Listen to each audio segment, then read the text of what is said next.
Happen. We're live. Oh, that was quick today. What's up, everybody? You're watching the Devil Drives Lada podcast, and we have a special guest today, and maybe some more joining us later. We'll see from the usual crew.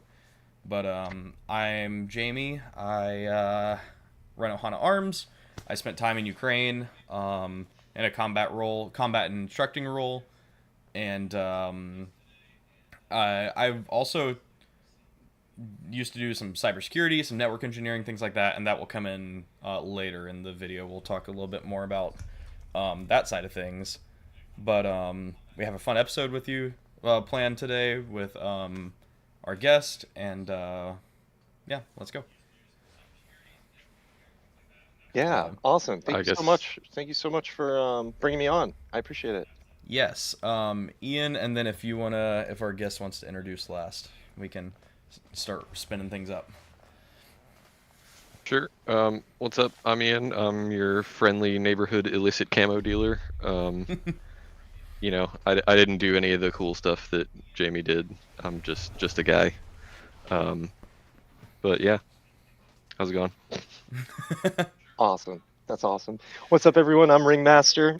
I'm your friendly neighborhood hacker and war driving specialist, and I just like computers and mostly retro tech and video games and kind of nerding out. The fine line between nerding out and aggressive OSINT with computers. Yeah. 1 second. I gotta flip my Discord source here. We have a slight issue. I'm recording my monitor and I'm Discord, so I can't multitask.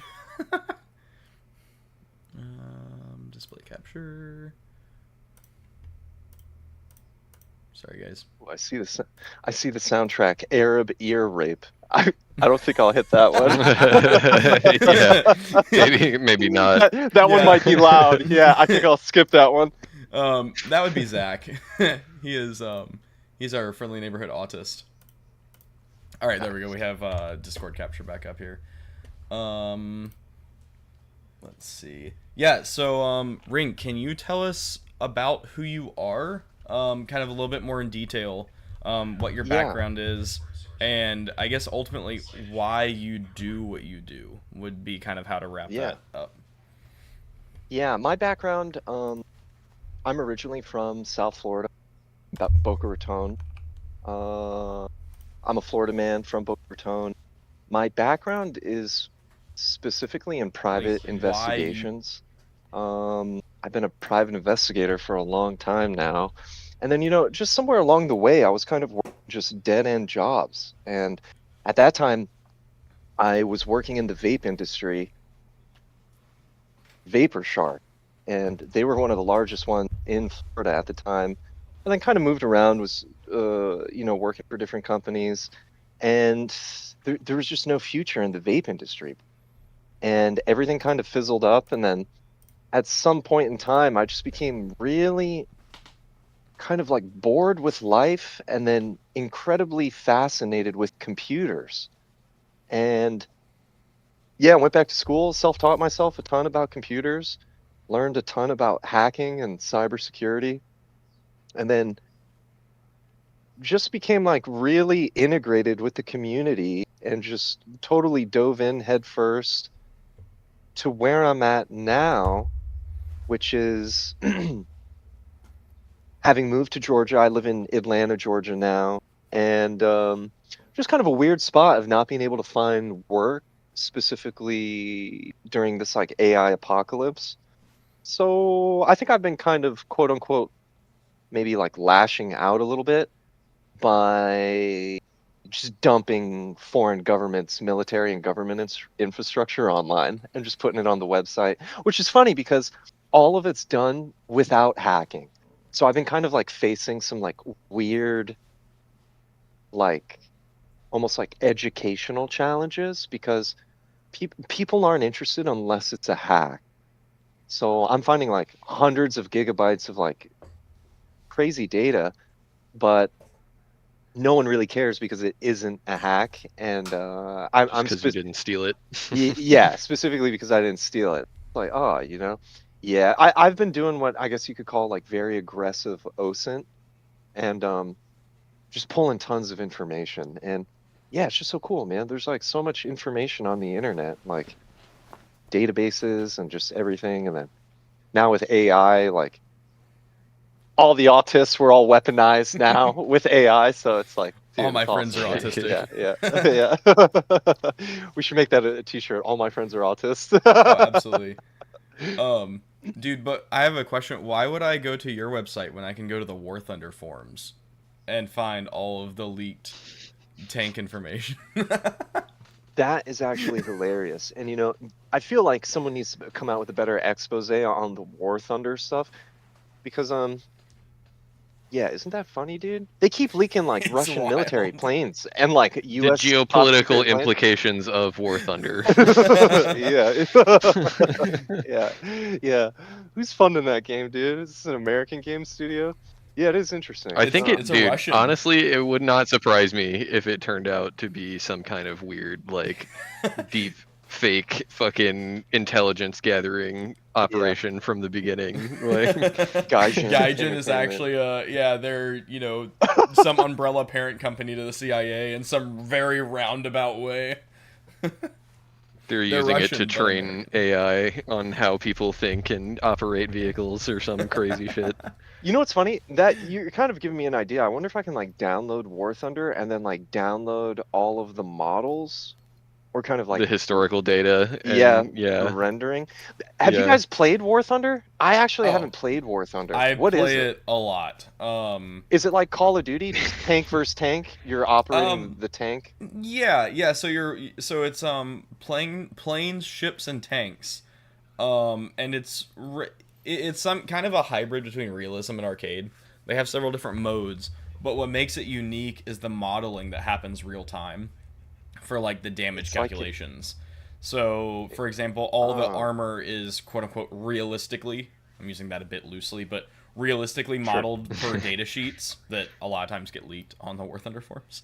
And hence the discussions. yeah, exactly. Wow. And then, the ammunition used, all thousands of different rounds It's and kind of things like that. It's kind of like Battlefield mixed with Flight Simulator. Yeah. Interesting. Think of like Battlefield plus merge with like DCS or something for tanks, Okay. planes, and ships, and then infantry coming soon, but it's a bit weird. But yeah.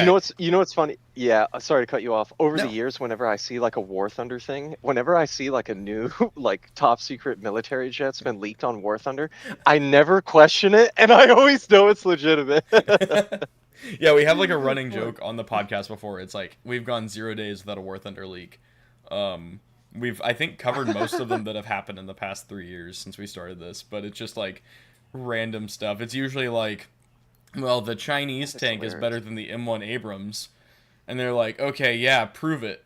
And then the dude like just like uploads the entire PDF of the classified Chinese tank manual, and it's like, done. Right. I proved you wrong. Yeah. And then it's like, And it'll be for the Weird the flex. dumbest reasons too. Yeah. They'll post a video of themselves getting blown up or something, and then they'll be like, "Oh, I should have been able to engage this second target because the turret rotation speed is actually this many degrees per 30 seconds, and I can prove it because this classified document says it." Like, the CIA I field know office, exactly who and you're arguing with. it's like, write that down, That's write that down.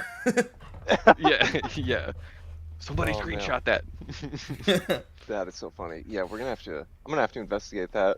Yeah, no, that'd be dude. It is a treasure trove of information. Like, and not all of it's correct. Obviously, like there's flaws in it. There's always like this huge thing of Gaijin claims it's realistically modeled, and then they like all realistic, and then somebody will be like, okay, but if it's realistic, here's this declassified U.S. tank manual from like the 80s proving that your information's wrong. They're like, well, we're doing it for balancing reasons. It's like, okay, so is it a Isn't- realistic Right. game, or are you balancing? So is it you know? realistic or yeah? So Isn't there's many Gaijin things like that. Isn't Gaijin like a derogatory term for I have no idea. like white Americans? Huh, That would I be thought it was. hilarious if it Uh, is. Gaijin. in Japanese, it means outsider. Yeah. Yeah. They are on There at least we go. paper Russian developers, if I remember correctly, but allegedly, definitely not CIA funded whatsoever. Nah, absolutely not. Tell us about your website though. You said you get all this data and information, and it goes on the website. Can you tell us more about that, or Yeah, how to access I it? actually, hmm it's called ODINT, the Observatory for Digital Infrastructure and Network Transparency. The website is odint, ODINT.io. And it's a 501c3 that I established specifically for mapping foreign infrastructure of government and military websites, right? So the idea initially was kind of to start or try to start something. Think of a mix of Internet Archive and WikiLeaks Nice. with like a Pirate Bay kind of like mentality. So yeah, it all kind of started by accident from Venezuela. I was actually inside Venezuela 48 hours the US went in, and I was inside most of their systems as the raid was going on. And just how interesting, right? So as that was going on, before, during, and after, I was just documenting everything. And it was very preliminary and kind of my first time of doing that. Um, I mean, shit, man, I'm in between jobs. I have nothing to do, not getting any callbacks for. I'm bored out of my fucking mind at home, and just have nothing else to do. And I'm just constantly thinking about computers. And then I remember at that time, Venezuela was a lot in the news, and it was kind of maybe a little hacktivism and a little anger and kind of like, fuck this dude Maduro, bro. He's been in power for such a long time. Venezuela's been totally destroyed. And not only that, but he had a $20 million bounty on its head. So it was kind of We've like a discussed joke, this like, a few times in the Discord. Yeah, Ironically. I think it got up to 50 at one point. Yeah. yeah. So I was like, bro, I want that 20 million. Let's see if I can find Maduro through the internet, right? Like maybe some Yeah, access right. data. And then yeah, I ended up downloading all sorts of other stuff. And now I have Odin. Yeah. We've been rolling out tons of stuff. I actually have over 3,000 government passwords and credentials, which are totally publicly exposed on the internet. So Dang. Sick. across 79 countries, been coming through that, and I downloaded everything that I could that was open. And the past like month, I've just been inundated with too much information. Um, I don't know how to go through all of it, right? And then it's like, oh man, do you dump all of it at once? Well, I guess we can do slow drops. So it's been it's been a lot. Um, it's been a lot kind of going through all of it. Yeah, yeah. Interesting. That's But wild. that's that website. Any major gems that you found that you want to talk about? Yes, the Russian Let's go with the the Russian enthusiasm. yeah, the Russian funded nuclear facility in Rwanda. Who would have thought they're building nukes Sick. in Rwanda in Kigali out of all Okay, places? when And you it say nuclear facility, what Ian's kind of so nuclear excited facility are right we now. talking? He's like, "What?" nuclear Yeah. reactor. We got, Okay, so no, I've been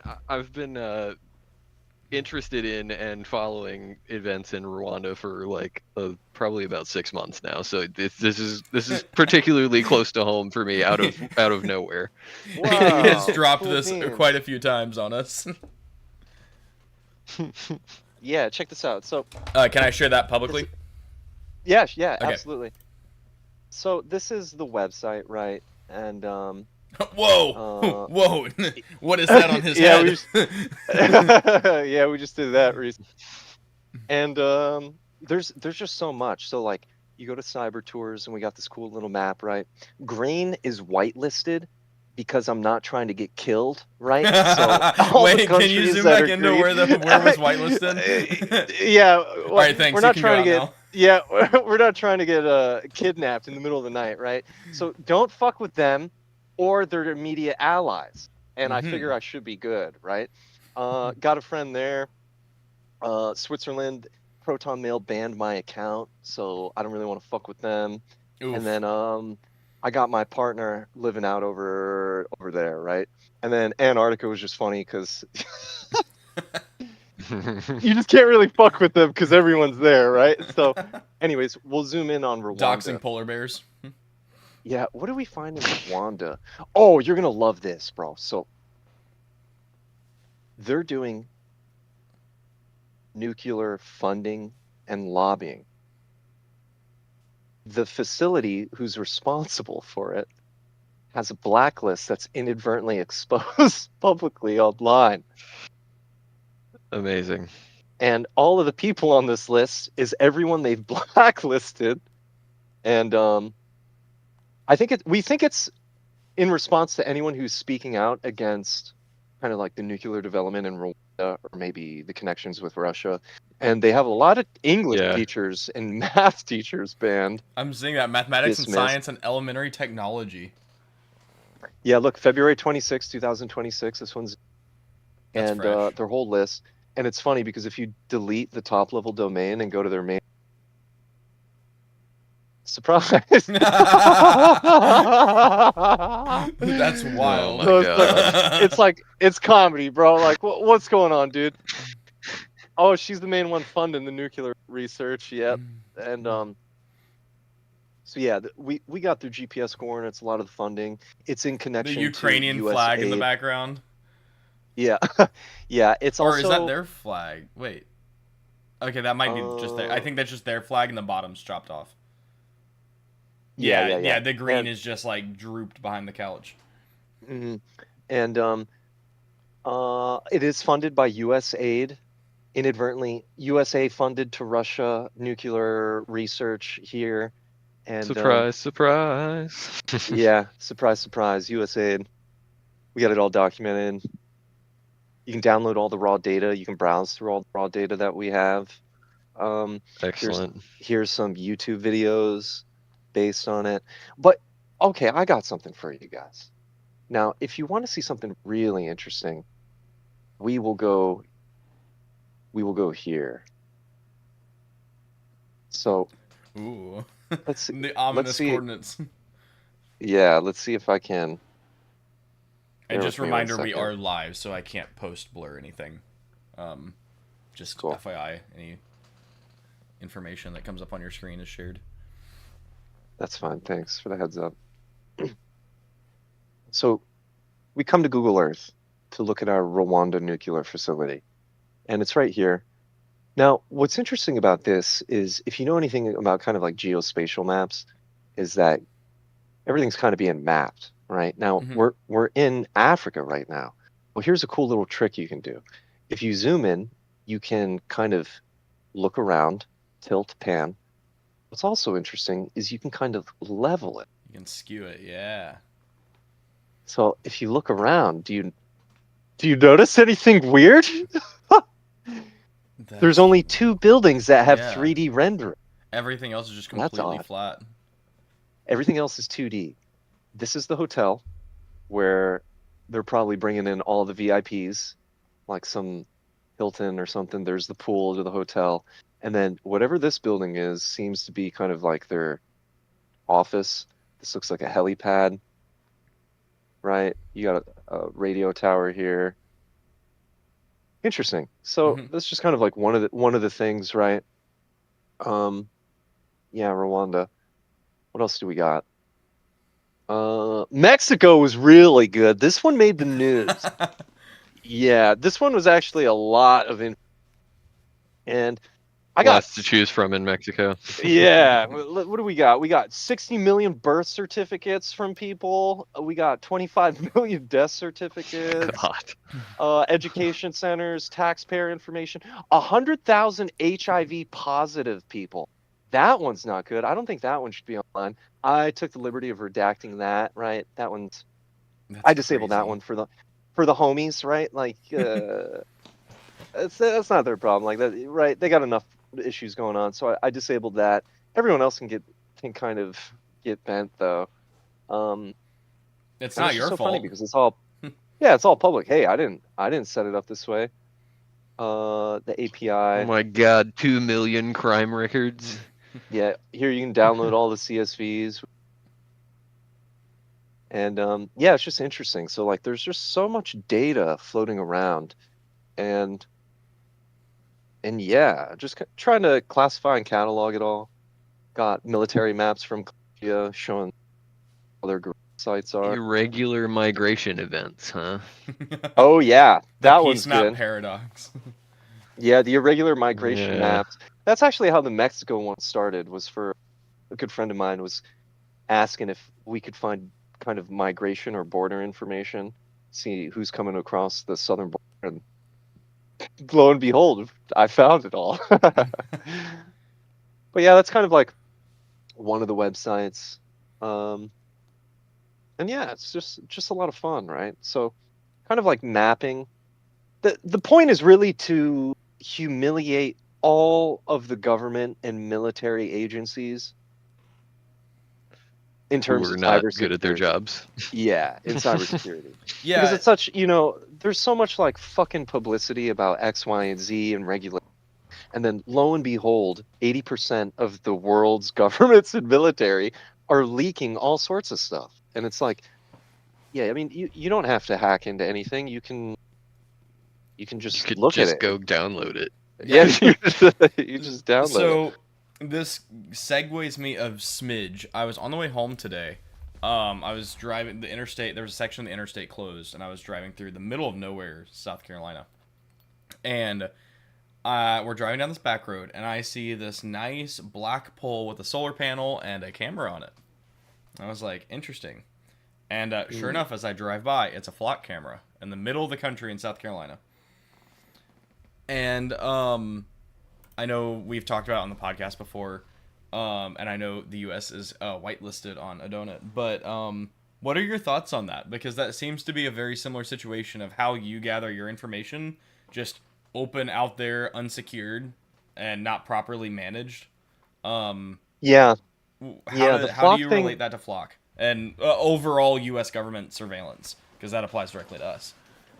That's a good question because that is probably the best question because that has been at the top of my focus and research list. So I guess like a few things to kind of like lay the groundwork, right? One, I was not too particularly interested in Flock. It was just something I kept seeing, so I kind of did my own research into it. And since then, I have met some of the country's leading expert researchers on Flock. And Like so, the first one that comes to mind for me is like Sophia Ops. I follow them yep, closely I on know Sophia Instagram. Ops. Love those Yep, guys. yep, they're awesome. Sophia Ops, D Flock, Yep. Ben Jordan is doing a Yeah, lot of great great work. articles, great YouTube Hmm. videos on that. He's done a Hmm. fantastic job bringing that to light.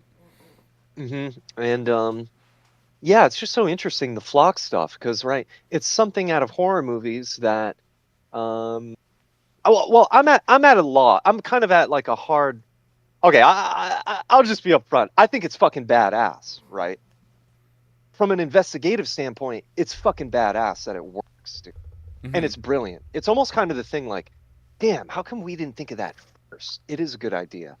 But the issue is not the technology, it's in whose hands it lies in, How it's right? used. And and it's specifically a problem because it's being weaponized against US civilians and citizens, and it's very law enforcement adjacent, very kind of U.S.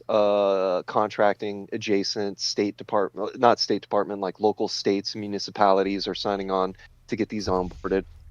So no, it is interesting. It is a problem, the constant surveillance, right? And yeah.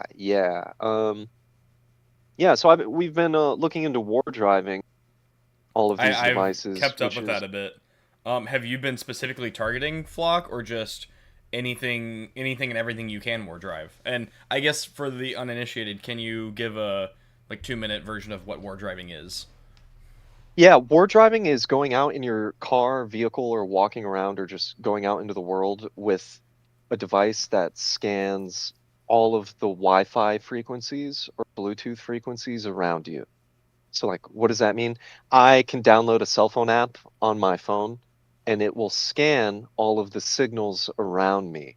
So every piece of technology now has a Wi-Fi chip, a radio chip, a cell phone chip, which are constantly emitting signals to be found by other devices. So this is kind of the practice of going out, mapping and documenting that, and capturing all the metadata. So if your home Wi-Fi is named, um, I don't know, George Bush, right? Your home Wi-Fi is named George Bush. You got some war driver who drives in front of your house. Within that quick second, he just scanned the GPS location of where your Wi-Fi router is physically within your house, the name of the Wi-Fi, George Bush, the MAC address, signal strength, security type, and other metadata, right? So that's war driving. So war driving is interesting because it's really kind of like the practice of signals intelligence. We're going Hmm. out and we're capturing these signals passively by listening to what they are, and we're trying to identify what devices they are and where they're physically located.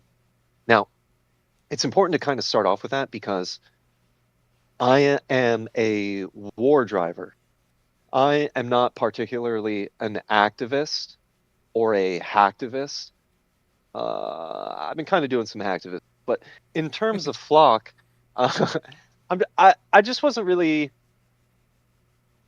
I don't know. I just didn't really feel one way or the other too strongly about them. For me, it was kind of always it's just a security camera, right? And it's no different than what Clearview was in the 1990s during protest Occupy Wall Street, surveillance with video cameras. So I'm a war driver. We got these flock devices.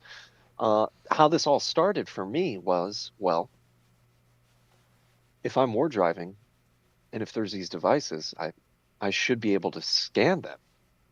And then I'm thinking about it, and it's like, well, I'm one of the like top 150 war drivers in the world. I've got about 20 million devices scanned. That's Shit, I don't have wild. to go out and scan anything. I've already scanned everything. So I was like, oh, this is a lot easier, bro, because I don't have to go out and catch the Pokemon. I have to go through my inventory and just count the Pokemon I already have. So Hmm. perfect. So I go in, I start plugging in the identifiers, which we call the OUIs or the MAC addresses. The OUI is the first octet of the MAC address, which is like the serial number for what this device is. It's just the identifier, the serial, right?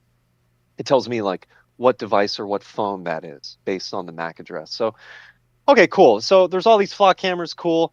I'm kind of in my own lane doing my own kind of like proprietary like R&D and research into war driving. I'm really focused on expanding and progressing kind of war driving theory and like the study of war driving because a lot of people get into it and then they get bored and they're like, what do we do with this data? Like, what the fuck do we do with this? It's like, and then they stop. And I don't think a lot of people understand that it's specifically used for intelligence and surveillance, very similar to what Flock is doing, Hmm. right? So, well, Just why do without you the want to do video that camera itself. without the video camera? A different avenue, right? So they're doing the video camera. This is specifically like radio frequencies, but the argument, well, aren't you doing what they're doing, becoming someone who's surveilling? I mean, Yeah, fair argument. perhaps, but it's intent and intention. Like I like to think that I'm providing a platform for the people's choice to survey the surveyors, basically giving you the same tools that are being used against you Hmm. for you to use. So you could really use it for whatever you really want. Anyways, um, so yeah, I started looking into flock research, and it just didn't make sense. I couldn't find the MAC addresses for flock. I was very about that. Um, Is it because and they're then like not in the metadata, or you were just unable to find them at the time? How was that working? um, they're very closed off. They're Mm. not really trying to publicly disclose that. I only found one MAC address. Wow. They have maybe 7 or 12 different products at this point. Mm-hmm. So how come I don't have multiple MAC addresses? I don't know. Well, are you using different standard components? Maybe you're using something like a Raspberry Pi, where the MAC address would show as a Raspberry Pi, and a lot of false positives, right? Mm-hmm. Because you're interswapping components, right, bro? So like, I mean, yeah, it's technology, hardware, computers. Like, you're changing components, so one component might have a different MAC address. So we think they're kind of keeping up with their own OPSEC and strategy to kind of obfuscate what their devices are. But no, it's too hard. It's too hard. And I think the best devices right now for sure are DFlock, which are manual uploads, which means you have to physically, visually locate it with your eyes and then upload it. Yeah. I have been focused on war driving digital detection, Mm-hmm. right? Two different fields of study in kind of respects. Deflocked is superb because you can't really beat that. Now Mm-hmm. there could be arguments that there might be some issues with data pollution, That's it not fair. being up to date, people fucking uploading just whatever, and I can go wherever and say there's a bunch of cameras. I'm not Yeah. sure how they I'm looking vet at that. 15 flock cameras, I promise, right now. Yeah, exactly. So like, right, how do they vet that? Anyways, that's fine. I've been focused on the digital detection. Mm-hmm. And there's a lot of players in the game. We got Colonel Panic Hacks, we got Ben Jordan, we got goodness, we got Ed Vogel, we got tons of guys. We got a lot of really interesting and I would say high profile individuals looking into Flock specifically for digital detection. And Sophia Ops is right. And no, I don't really have any comment. I don't think we're there yet. I think we're maybe 20% there. I still need the full list of OUIs, and yeah, there's a lot going on. Yeah. You, I'm working on developing a new signals intelligence platform to better analyze all the data and analysis, and it's fun. Oh oh, shit! we have hello, Zach. Greetings. Um, Hello, good sir. you wanna if we can pause really quick, you wanna do a real quick intro, Zach? People haven't seen you in a bit. Oh yeah, I know. I've been really busy with the kid and everything. Here, let me see if I can get my cam on at least. It might be plugged in Please, still. I have a child. Actually, I do have one quick question. While Zach's working Yeah. on that. So you mentioned obviously you're a war driver. We've established that, and Flock is surveilling. Is Flock war driving for Flock? It, That's a great question, and I think the answer is we don't know. I don't think so. God forbid they never figure it out and kind of think of it. But however, whenever I bring that up, oh, what's up, man? I'm looking at your screen, Project Anarch. Love the computer, bro. Thank you. Damn, and you can see the CPU temperature on this. That is nice, all right, bro. you got to introduce yourself now, Zach. Go. Damn. Okay, so all right, I'm Zach. I'm just a friendly neighborhood autist that likes shooting guns, and like today, where I'm really upset actually, but I'll get into that when Jamie lets me. I play games on occasion. I'm trying to raise a family, and on a latter note of how we've been doing, we became catechumens last week in the Congrats. Orthodox Church. That's awesome. Yeah, God willing. Oh, amazing. I was actually going to say, God yeah, when bless. we got into it, Christos and Nesti. But yeah, that's pretty much it. I'm a simple guy. Okay, tell me real quick about your shooting day because I will forget, and I've already seen the pictures. So Yes. Okay, so we were shooting drills at the range out near like Chapin area, and it's like one of those FUD ones where they have a 180, but if there's no one there, we're not going to listen to the 180 rule. So we were running drills, and I was using some of Sean's Frontier ammo that he had bought recently, and because it's like not cheap, dirt cheap, like Tula's dirt cheap. Mhm. But so I was like, all right, Frontier, whatever. I've heard horror stories from Reddit guys, but that was like a year, maybe 2 years ago. So I was like, I have kind of an opinion about it, but I haven't shot it recently. So I was like, I'm just being schizophrenic. It's fine. And I go to shoot it, and I first, I get it lined up and everything. I'm going to do a reload drill. So I go and I shoot my first round, and I feel pressure, like extreme pressure on my fingers in the trigger guard. And I'm like, that's really fucking weird. What the fuck happened? And so I'm kind of checking it out, and I'm like, okay, nothing looks wrong. I didn't feed correctly, so maybe it's my Gen 2 magazines and I'm retarded. So I dropped that mag, swapped it out for another one, and I go to set up for another drill. And I go to shoot again, and I feel it one more time. And now I'm like, that's not right. Like, I shouldn't be feeling like I'm putting my fingers in an ejection port in my trigger guard. So I immediately start breaking down my gun, and everyone's like, what's going on, dude? I was like, Something's wrong. I'm I swear. weird. Like something, yeah. I'm like, something's weird. And Sean was like, maybe you should just clean your fucking gun. I was like, fuck you, Great dude. advice. I was like, I throw grease in it. It eats rounds. Okay, I don't care. I haven't cleaned it but like 5 times in its entire life, and it's been fine. And we start trying to break it down and everything like that. And he's like, here, let me try to shoot it. And he tries. It won't even fucking feed. And we finally get it to go into battery. He tries to shoot it, and it's just fucking failure to fire every time. So he's like, here, let me take the ammo. I'll shoot it in my gun. I'm like, I'm telling you, it's the fucking ammo. And because I'm like, I'm telling you, it's the Frontier. And he loads it into his gun with a suppressor, and it's a flow through. And we see all this fucking gas come back in his face. And he went like, dude, it's the fucking ammo. And I'm like, Oh, wow. dude, what does that mean for me then? So we're trying to take my receivers apart, and the fucking bolt is fully extended. Like the bolt face it will not retreat back into place. So we're spending like 30 minutes just to get this thing to finally seat forward all the way so I can take my receiver apart. And I finally got it. Like eventually I got it to the point where like the forward assist did kind of help. I could just use a tool to do it, but at this point I'm trying to be careful because I want to preserve what damage is there. And we finally get the receivers apart. I pull it apart and everything like that. And what happens first? We see that the bolt face, the firing pin went straight through. It's not there anymore. So that falls out. And we're like, okay, all right. That's not supposed to happen. Here I have a picture of Zach's BCG. Oh dear. Yep. And so, sorry, my wife was trying to call me, so my audio might have cut out. So we're like, that's not right. Yep, just like that. So that's his land tack that he shot the one round with. And I was like, you might want to inspect your land tack to see if there's any, because also my retaining pin is folded. Like my retaining pin is bent 90 degrees inside of the bolt.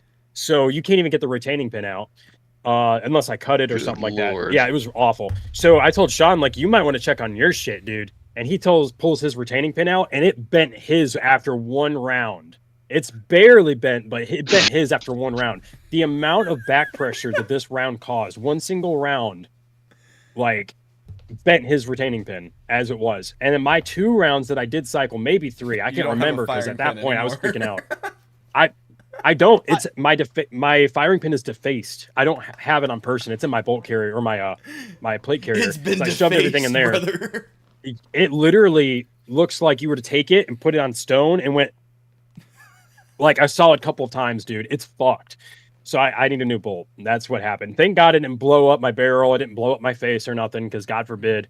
I put it in the Art and War podcast channel, and they were like, dude, we just had another guy's like gun blow up this week, and both of his receivers took the brunt, so he needs a whole new gun. So I was like, I would have been so mad. I don't think I understand though. Was it like it was just the ammo? You were using ammo that was too strong, or like self-loaded ammo? So no, it was Frontier from Hornady, 55 grain, M193. That's so solid just ammo. Basic, like low tier, like but nothing like dirt cheap, like not Tula. I've shot Tula through my gun, and it's eaten it. So I would expect that, but it must have been they were just over powdered or something, dude. But like I felt it the first round and was like, this feels really spicy. And Sean's like, you're dumb. It's M193. That's not spicy. And I was like, I'm telling you, something's wrong. You're dumb. Sounds like sabotage. Sounds like sabotage when we used to sabotage the ammo, dude. Oh yeah, Vietnam, bro. It's the feds sabotaging the Hornady, yeah, bro.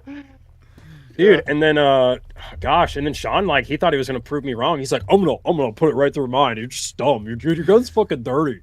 Because I put grease in it, like straight up, like it's an M1A or something, dude. I'm just like, grease, gonna eat the ammo. I don't care, dude. Like, That's awesome. yeah, Are you- and Are you able to say where you're from since we're on air? Like, are you East Coast or West Coast or? I'm East Can't Coast, say, right? Southeast, so I'm right out of Columbia, South Carolina. In case anybody Oh, cool, knows, yeah. Cool. I'm in Atlanta, Georgia, bro. Nice. We're all kind of near each other. East Coast. Oh yeah, so East Coast? we're yeah. Are you? I saw on your Instagram you have a Orthodox cross. So are you currently in the Orthodox Church, or are you a catechumen? It's kind of interesting. I'm Irish Catholic. I'm kind of Okay. I think I would what you call a recovering Catholic. Recovering Catholic. I don't really No, like. it's the thing. Yeah, I don't really like organized religion in going to church. It feels very antithetical to what's written in the Bible and just following Christ. And I have a great interest in joining the Orthodox Church. A combination of finding time, finding the right place to go to, Yeah, and kind of, and also kind of the organized religion. Like, I just feel like I don't have to go to a building to kind of prove it to any human. Yeah, there's this weird thing with Catholicism and Christianity that it kind of becomes a dick swinging contest where I have to prove to you how Catholic I am, and Yeah. I just feel like I don't have to do that, right? Yeah. I go to church more days No, it's than kind, you go to kind of hard to church. explain. Yeah, Mhm. exactly. And yeah. So That's fair. no, yeah, we are big Jesus followers here. Yeah, everything is faith-based. All of my kind of businesses and projects are strictly faith-driven and faith-based. Whatever that means, right? But no, I like to think we're good people with good intentions. And yeah, that's kind of my answer to that. You're Orthodox? Catechumens. So it's basically like it's the starting process, really, like after Inquirer, because I'd been inquiring for 2.5 something years, and we've been going to our same parish for probably 8 months now. And our priest pretty much was kind of talking with us and everything. Wanted to make sure we didn't have doubts, because how the Orthodox believe in it is they love that you're there, but you don't have to rush into it, because they look at it as the same thing as like a marriage. Like Christ is the bridegroom, so you don't want to rush into something that important. Especially when salvation's at, like we're being talked about. So they pretty much look at it as like, take your time. Like, it doesn't matter. You can go to the Anglicans during this time if you want. You can bounce between whatever churches you want. You can come see us every once a month or whatever. It's fine. They don't press it at all. We actually have like, I think 4 people that were just Catholic that started showing up. One of which is a guy I started talking to. His name's Matt. He's a former corpsman. So he's really dope. And he was similar. Like, he started to see issues with Catholicism, especially in its current tense, where I guess the fallout of current tense Vatican is I and II important. started making its way. Sure, And, yeah. Gosh, so he's, man. Yeah, once Yep. we start getting into the bureaucracy of the theology between all the popes and Yes. Vatican, dude, you're fucking lost at that point. Once people Oh, start yeah. bringing up the Council of Nicaea, dude, just leave the room at that point, bro. Like, come Yeah. on, dude, we've lost the point of the subject that like we started off with. Yeah, man. But yeah, just a lot of people started kind of coming to it. But I mean, just take your time if you're interested in it, dude. Like, you can literally just go and talk to a priest whenever you want to, and like they're cool with it. They're always, like, in my experience, I've talked with several dozen at this point, and they're all humble and very nice. Yeah, They seem to be extremely need a- kind and generous. I need to find one. Yeah, I need to find one out here. You can go to, there's like 3 archdioceses essentially, and that's just their jurisdictions on like how it's all decentralized. So as a political anarchist, I always thought that was I interesting. like 'Cause decentralization. they don't have a centralized power, they decentralized it. So if there's anyone within a seat of power, being bishops, they're all equal to one another. They can't boss each other around. No one can power play the other one. So you've got like the Greeks, you've got the Antiochians, you've got the Russians, and you've got Americans, which are the OCA. That's the parish I'm at. They work really well with the Russians, just because they kind of have been with each other long enough. The Greeks and the Russians are kind of at odds in terms of what's going on in Ukraine and stuff. I don't know if you have a background to that from that point of view, but that's been kind of a thing. So that's politically there. But If you look on any of their websites, like the Archdiocese of Greece, or I think is what they're called, or the OCA parish, or anything like that, you can search for churches near you that are registered, and you can go to any one of them. You can bounce around at them and stuff, talk, ask questions. Genuinely speaking, they're all really cool. The Greeks tend to be more, if you find a good, like a big parish, the Greeks are known typically for their cradles, which means that there are a lot of families that grew up there under the church. Mm. So it's more Ah, culturally a I thing was gonna say rather that's than very converts cultural. and their dedication. So Mm, you'll see it's kind of like the Catholics can be. And that's why sure. I didn't settle at my Greek parish, because that it was just a lot of families. It was culturally Very Orthodox, kind of not almost clicky, almost. Yeah, sure. yeah.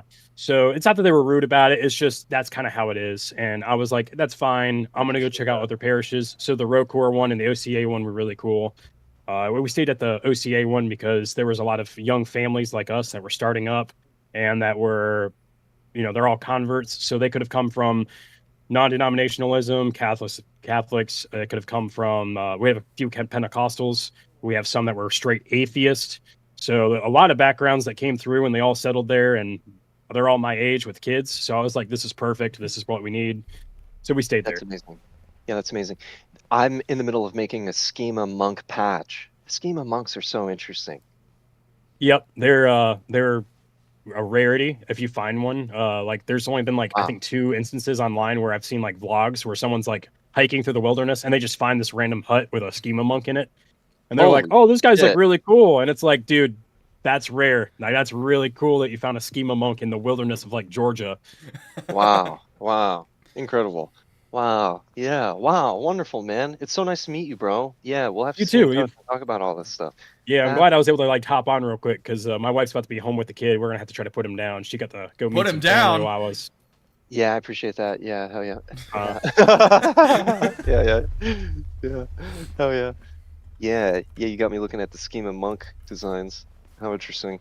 yeah, they're Hmm. pretty dope. How do I put it? It's cool if you like go with designs and stuff like that. Just know there might be some, I'm going to say ortho bros, because that's kind of what the general conception will be of those people that might get offended because they're like, you're not one of us though. Some people may be kind of annoyed or taken back that you're using a design by the Orthodox Church. It's a free Mm. country. Just keep that in mind. Gotcha. No, that's good to know for sure. Yeah, yeah, yeah. Of course. That's good to know. Yeah. Yeah, but I mean, if you were to like even ask like because I know Slade Kucherer over at Irregular Defense and SC Irregulars, he did a lot of Orthodox stuff, but he is an Orthodox dude, and I think he got a blessing from his priest to do it. That's I fascinating. know you're probably like, why do I need a blessing? Free country, like it's not, No, it makes bad that sense. I'm doing this. Yeah, No, but it makes sense. Yeah, just keep in mind like it may be for seen as sure. For disrespectful sure. to some people or grifter, since a lot of Mm. that's going around That's too. been happening recently, I have Oh, heard. gotcha. Yeah. Slade and his Gotcha. wife have some choice things to say about that. Yeah. Yeah, there was one guy that they didn't get along with who apparently was using some of Slade's designs without his permission, and that was a whole thing. Put this in the side chat. I was thinking about making the Rhoda square too. Are you guys familiar with this one? This one's pretty cool. The Rhoda square, the oldest sigil that the Romans would put over their doorway to signify that they were followers of Christ. You can read it in any Oh, that's cool. direction, up, down, left, and right. Rhodus, opera, tenant, repo, sator. If you rearrange the letters, it spells Pater Nostra, which is Our Father in Latin. Kind of interesting. That's very cool. The lore, bro. The deep lore, the deep Oh, yeah. Christian lore. Yeah, that's especially when you get into like old ancient Wow, that's stuff. kinda Like went the on. Orthodox Church is huge on lore. That's one of the things that brought me to it. I was agnostic for like 12, 13 something years. So coming into where they were like, oh yeah, there's like extensive history here. I was like, it's pretty cool, dude. Like they encourage you to learn it and everything. While as like if you went to a non-denominational church, maybe they're like, we have the Bible. Like you can read the Bible, dude. And I'm like, well, what about other like historical texts, like cross references in history? Like doesn't have to be taught, but like to be talked about would be nice. Like there's a lot more documentation that Jesus was a man than Julius Caesar. So like, can we like talk about like, for instance, the what is it? The veil, that was thrown over Jesus and like his image is burnt into it, like Yeah. See. I just recently made a website that shows the cross-site visualization. It's really fascinating. Zach, why is your computer at Is 98 Celsius? What are you doing on it? That's Fahrenheit. No, it's not. Yes, it's legitimately Fahrenheit. Oh, it's just measuring the like inside your PC temperature, like case temp. That's the core temp. Brother, your core temp is not 98. Is it? It is 98. Oh, okay. I'm legitimately telling you it's 98. okay. It only goes up to like 109 degrees Fahrenheit when I run Battlefield 6 on like max settings. No. Okay. Damn, that's pretty hot on 109. Yeah, my GPU's kind of, they're idle at like 90. Let me see what mine's at right now. Oh wait, hold on. Liz is about to pull in. Mine's at 92. My GPUs are sitting at 92, 95, 95. Yeah. Not even running right now. All right. My wife just pulled in, and since I have at least one less firearm to defend myself with from a fiery redhead, I'm going to submit to her need of help. So I apologize for dropping in and out. It was really good to talk to you, Ringmaster. Yeah, it was great to meet you, man. We'll stay in touch, bro. It's great. I love your PC, man. And appreciate it. It was I'll the drip. reach out to you. Yeah. I'm probably gonna sell this for a new bolt carrier now. No, but yeah, it was cool. Like, we'll have to catch up some other time if we have you on for a second guest. Otherwise, you can hell yeah. add me through the server if you want as a friend. And like, if you have any like questions about orthodoxy or something, I'm not a priest and I'm only a catechumen, but I can give you good sources. So. No, I appreciate that. Yeah, thank you so much, man. For sure, we'll definitely stay in touch. Enjoy your night, man. Enjoy the family, bro. Thank Love you, guys. Dude. See you later. Have a good night. Thanks for joining. That was an exciting and fun tangent. Unexpected. Oh, he's awesome, man. What a nice guy, bro. He is great. Nice guy. Yeah, he's been super busy with family and has been unable to make it for quite a bit now. But obviously we're still all very close friends. But yeah, got his priorities straight, right? That's fair. Can't say that for everyone else, right, dude? The fuck. And thankfully I wrote down exactly where he left off, because as soon as he started, I was like, oh, I need to write down or we're gonna tangent too far and I'll forget. I know, right? Where were we at? We're on Flock. Yeah, I had asked about basically are flocks war driving, except not driving, they're just static. Are they dry or are they warring? Yes. Are they gathering more than just video data? Yeah, there we go. So, like, is a better way to phrase that question. I was trying to be funny. as like the common foot soldier against the surveillance and rebellion, right? The Skynet rebellion. I think the only appropriate answer is we do not know. Right? It's new to us, this war driving, how to do this, and when I bring this up to like some people, there's been a few instances where they say something along the lines like, it may be new to you, but the government's known about this for the past 10 years. Mm-hmm. And it's like, okay, yeah, fair. But at the same time, Flock is a private company, so no, you don't really know if they're doing it or not. And damn, I had another point of that. I just lost my train of thought. Oh, Google Streetcars, we're doing it. Oh, really? Pokemon Go, yeah. Oh, dude, don't get me started on Niantic and Pokemon Go. It's wild. Dude, fucking Pokemon Go with ingress and egress. So listen, I thought they were just war driving, and you know what's so weird, Jamie? The past week, all the articles and YouTube influencers and videos are coming out. Wild. How Pokemon Go was being used. Yep. To 3D image and map the world almost for self-driving cars. Yes, almost everywhere in the world is 3D mapped. They can find out where you are from a photo of a building, where you're standing, what angle. Yep. It's wild. Yeah. It is. I wonder how if that's where GeoSpy came about, where you just put like a little, clip of a building and it shows me the exact location. Yeah. But it said that the ultimate Niantic. Yeah. Never wrong. Always accurate GeoGuessr. But it was saying that Niantic, that they specifically left Pokestops in key areas. Yes. And it wasn't the scans, but it was the frequency of scans between different people coming at it at a different angle. So like, let's say the Pokemon stop is like your neighborhood sign or like a sign in the middle of a park. It was different angles of people filming the same thing, mapping it hundreds and hundreds of times, refining the shit out of Not the only scan. different angles, but Yeah. specifically different angles at different times of day during different Yes. weather conditions Yeah. and all of that shit, so they can account for all of the varying lighting and all of It's that too. like The honestly, going weather back to what you said conditions, about for sure. flock, ingenious. Like actually ingenious. It's brilliant, bro. And when you look at the hardware, that it's all ESP32s and these tiny chips, I don't know how the fuck they get it to work on such small processors. Like, it just doesn't make sense. But no, to kind of answer your question directly, like with driving flock, they're running hidden SSIDs, so you can't see the SSIDs. Yep. But more importantly, I think it's all power over Ethernet. So Oh, PoE. it's- Yeah. I don't think. Yeah, it's all PoE. They're not emitting any signals, bro. I didn't even It's think kind of it's about on that. Ethernet. Yeah. It's on fucking Ethernet, and Yeah. you know, I didn't know you could power things through Ethernet maybe until like a few months ago. I'm like, wow, bro, that's some PoE next is level wild. shit. Yeah, man. I mean, data connectivity and power all through your kind of phone cable, Ethernet line. So no, that's kind of like the whole flock situation. And yeah, how interesting, right? They have drones now. I don't know if you've seen drone videos, the autonomous Yes. drones where it goes out and comes back. Comical, right? That's some Terminator shit. But you know, someone brought up a very good question, like how does it perform in different weather conditions? Yeah, how does it perform, right? But yeah, that's really kind We of don't just know because we flock. can't see into it. Yeah. Yeah, that's right. Yet.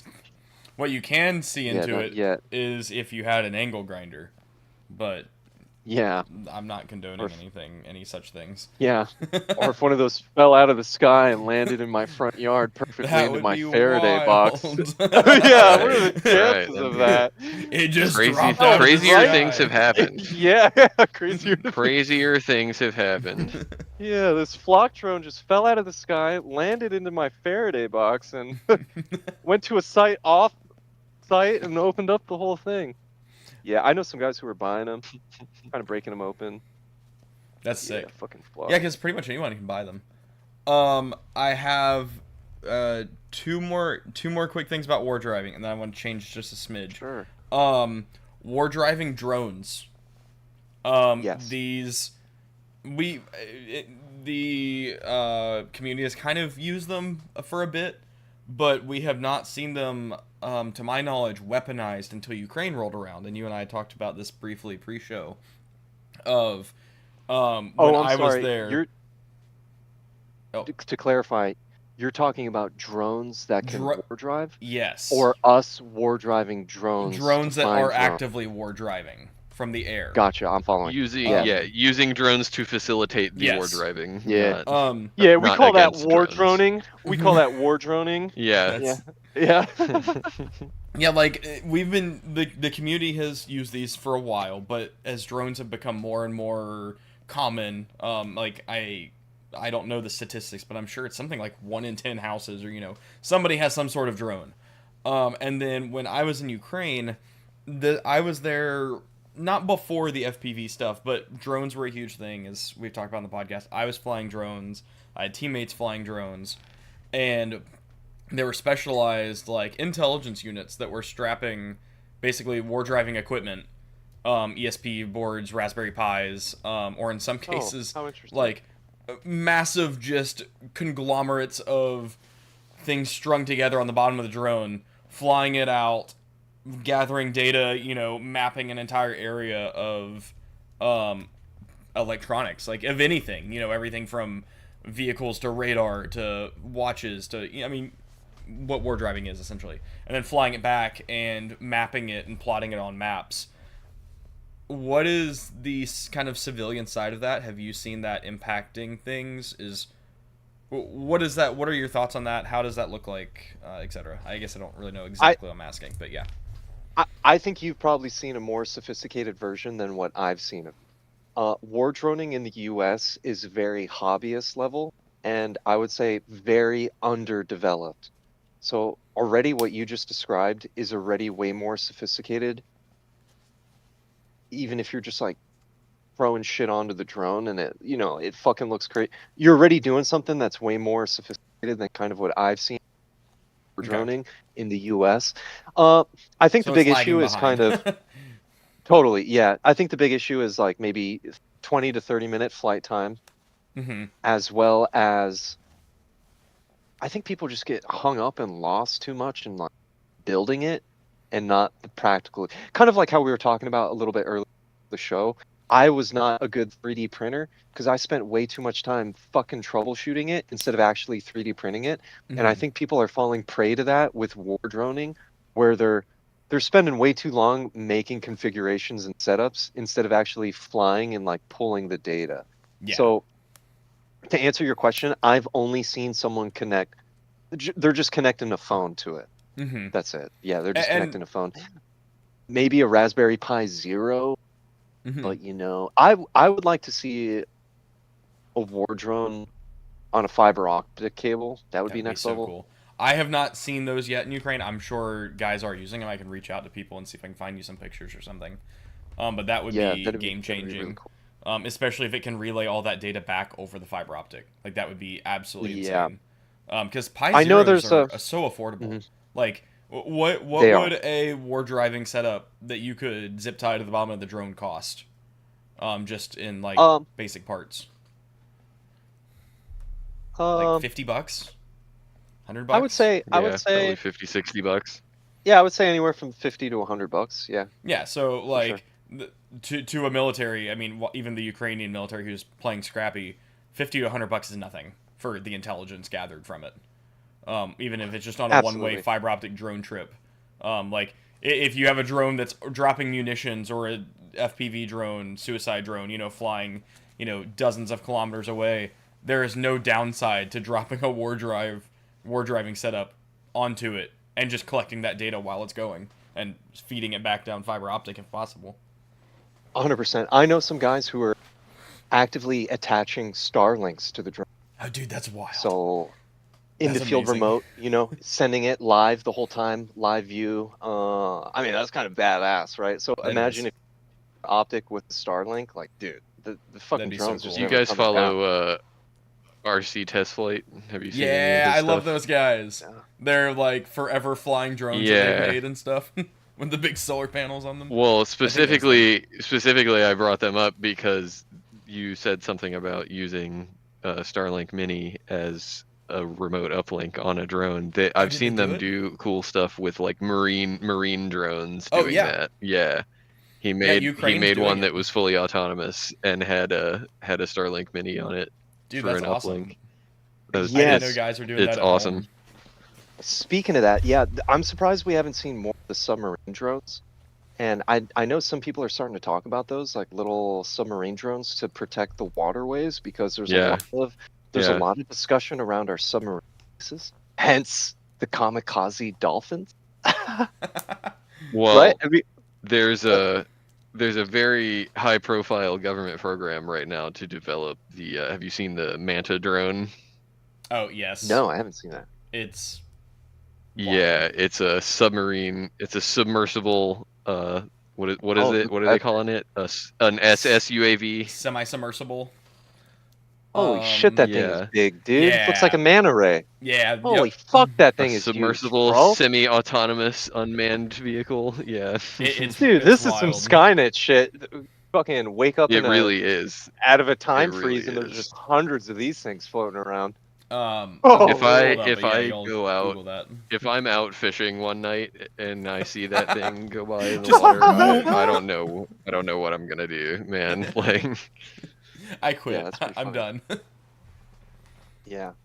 But Yeah, the we've drone talked about stuff, those yeah. on the podcast before a while ago, about their development, and it was when some pictures got leaked of them.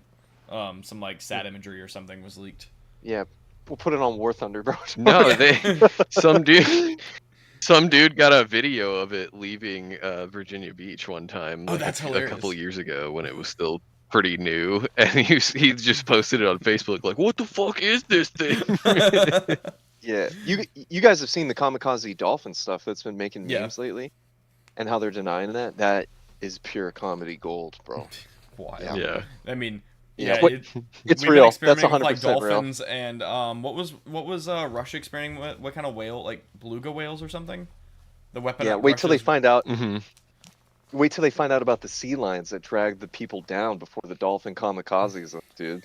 Fucking nuts, bro. Dude, that's wild. I'm gonna have to look into Well, that I more. mean, there's a reason. There's a reason it's illegal to communicate with a dolphin in the United States. Like, it's Oh, because I they all didn't know work for the that. government. What's your name?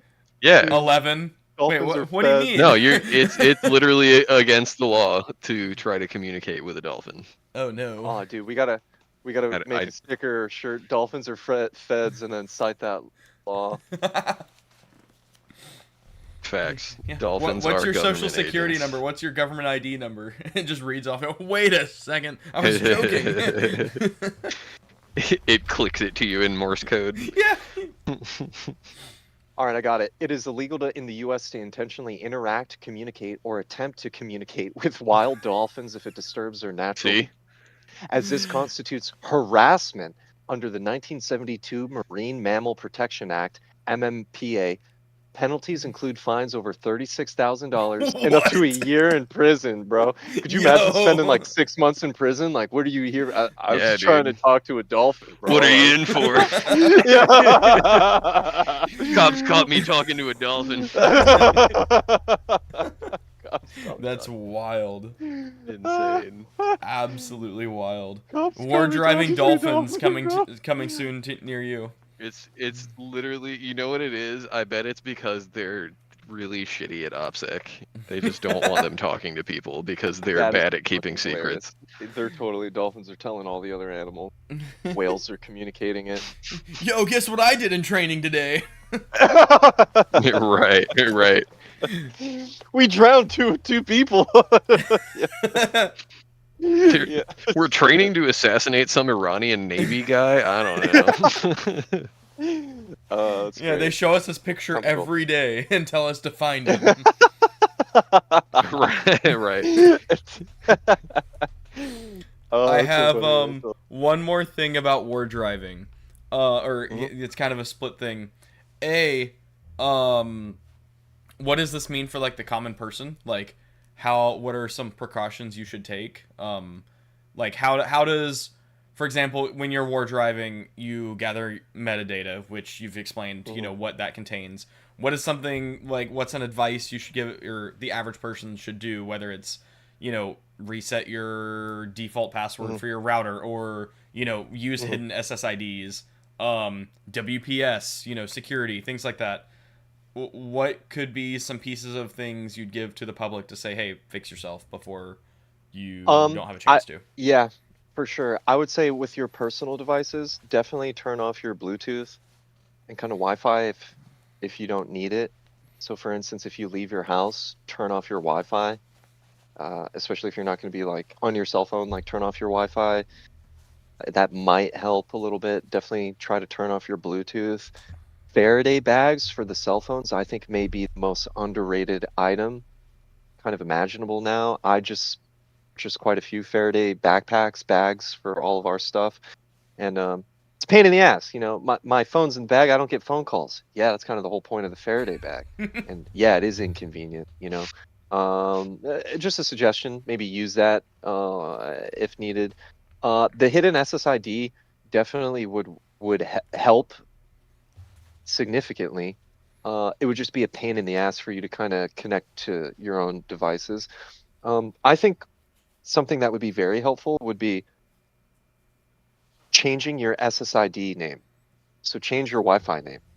You know, maybe change that every 3 months, maybe every month. I never change it.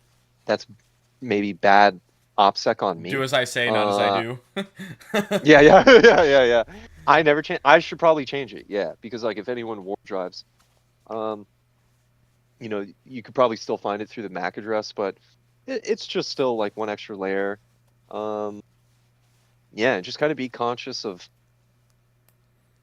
every device or technology or chip probably has a Wi-Fi radio, a Bluetooth radio, a SIM card, which is like a cell radio,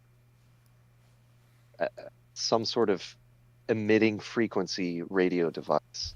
And yeah, that's kind of what we're doing. We're mapping the invisible signal. And I think that'd be good starters. Yeah. yeah, Mhm. yeah, all those are good.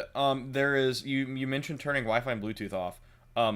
I know the answer because, well, I've done similar things in the past. But why would Mhm. you necessarily want to have that off when you leave the house? Is that because someone might try to like emulate a SSID that you might be attached to? You see how I'm kind of fishing it? Yeah, yes, for sure. Let me throw something away. I'm thinking specifically like behavioral pattern and goodness, like device behavioral analytics. If your Ooh. device is blasting its name, like ringmaster iPhone, and let's say someone's following you, or there's someone war driving, you could be pinpointed to a grocery store that you're on because your Wi-Fi was emitting a signal. And this is the fun thing about war driving that a lot of people don't understand is that everyone is war driving. Whenever you walk into a new room, your phone is looking for those potential Wi-Fi devices to connect to. So those Wi-Fi routers have to say, "Hey, I'm a Wi-Fi device that's available to connect to, whether you put in the password or not." So the only difference is war driving is just documenting all that metadata and information. But if you open up Wi-Fi settings, that in essence is war driving in itself, just without the logging. So yeah, and it's kind of wild to think about that, there's more Bluetooth and Wi-Fi chips in the world than there are cell phones. And it's just wild. I mean, it's in our cars, it's in our smartwatches, smart teddy bears. It's in the smart dildos, which someone already mapped, and he mapped all the dildos to this one specific manufacturer and found them all. Right? So it's like, wow, man, it kind of changes your perspective on like anything It's that has like a PCB board or a hardware or a microchip probably has one or several of these radios that are emitting a signal, right? Any IoT device, any smart Mm-hmm. device absolutely has it because that's what inherently makes it smart is the Wi-Fi or Bluetooth chip. Yeah. Yeah, and Dude, vulnerabilities become the a Internet big of issue. Things revolution and its consequences. Yeah, Yeah. we talked Yeah. about this pre-show. um, uh, we talked actually a few weeks ago about the dystopianness of uh, uh, price changes, and basically what stores and companies do for intelligence gathering. We talked about, I think it was I don't Mm, remember in my hypothetical story. I think we said Walmart because I couldn't remember the company that did it. that's right. Using AI to basically track its customers, where they're Oh, going, what they're doing, what they're buying, what they pick up off the shelf, put it back, all on camera, and using facial recognition to match that to customer identities, and just oh including shit. children. And some of that was leaked Ooh, online and left open. And then on top of that, stores are using basically tracking your devices through the store, on and heat mapping yes. the store on your devices. Could you give us like the 2-minute version on the tracking your devices thing and why it's a Yes. problem for the average person? Yeah, so that is real. I heard about that a few years ago. They must have greatly advanced all of their capabilities, Yeah, right? I'll see if I Because can find it and put it in like the video description or a pinned comment or something. That was semi recent. It was this year. That information basically mhm, came out that a big box store or something like that was doing yeah. horrendous things like that. Well, they were doing that with Bluetooth at Walmart. So if you were war driving, let's say you had like one of the war driving apps on your phone, you would Like see, Wiggle. yeah, exactly. You would see hundreds of Bluetooth devices inside Walmart. And they do have little Bluetooth sensors because it's to measure their displays because they can track where you stop at which display. And they use that for internal analytics to see which displays are more performative to move them towards the front or the back of the store or cycle them out. Mm. So we get a new Pokemon display at Walmart. We can track how many people are walking through the store and they stop for a few seconds to look at that display based on the Bluetooth and Wi-Fi of their phone. kind of crazy. Really a that's like brilliant peak idea for dystopian. analytics. It is peak dystopian. So like, yeah, it does not surprise me at all if they've like greatly boosted their capabilities of adding AI and then facial recognition. And it's kind of nuts, right? Almost everyone is Well, becoming they their are, own. and now Mhm. they're also selling that data. Yes. They're yeah. not just using it internally anymore, is the And that's problem. that's really the big problem, right? And it's kind of wild that Exactly. everyone is kind of becoming their own pseudo kind of like intelligence agency and like running such like invasive analytics Like we and talked about Pokemon Go. yeah. And like who would have ever thought, walking into my local Walmart or Target is so benign and harmless. Like they're scraping all your data, seeing where you're going, your face is being processed, it's being ingested into a database, it's being sold to third parties. And I was just like, wow. Like, like You're I think it's being subjected yeah. to more intense scrutiny and surveillance and more invasive of all Yeah, of that kind of behavior on a daily basis than public enemy number one 30 Yeah. years ago. And the problem is absolutely. people I don't don't realize it. Like, it's not like yeah, I I think walk into Target and sign a terms of service or a EULA about what they're collecting on me and what not and what I authorize. It's and consenting Exactly. to. It's I Exactly. walk in the door and I have no idea that they're doing it. And I'm a tech guy. Like I have cybersecurity certificates. I did network engineering. Like I know this stuff, and I still don't know what every store I'm going into is collecting. I just know that a absolutely. lot of stores are. So older generations, or even my generation, or younger generations that just aren't in the know, have no idea this is even happening. They're just living in this world that they've lived in for years and don't know that their entire biometric data is stored on a Target server being sold. Target server being sold. That sounds so crazy when you say it like that. Yeah, it's true. And you know, yeah, are you familiar with ad tech tracking? I am Have you heard not. of that? Ooh, Like yeah. A little like bit, price yeah. tracking. This is no, this is bad shit, bro. It's cell phone tracking. I can I can't, but we have the capability to where I can track you second by second based on the advertisements that are served. Oh, yes. I saw an You can article on this the pull, past couple weeks. dude, you can pull the analytics back and pull all of the metadata, GPS location, device Mm-hmm. ID, IP address, and follow you around. I was actually working for a company doing this, supplementing information directly to the Department of Defense for optimal kinetic targets. We were tracking the Houthis and the Russians in Africa back in like 2020, 2019. And it's called ad tech tracking. There's a lot of companies doing this. And what makes this so interesting, it's really the silent enemy knowing. Flock is in the news because you can physically see it. Mm-hmm. That's why Flock is so popular. It's not about the cameras. It's something new that popped up in everyone's city, but I can physically see it.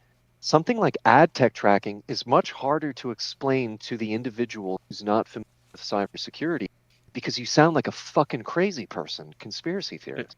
Dude, it's real. yes. Oh my god. Yeah, we've talked And about that's this. the most annoying and frustrating part is you sound like a fucking schizo nut job trying Yes, to dude. explain some of this stuff to people. Yeah.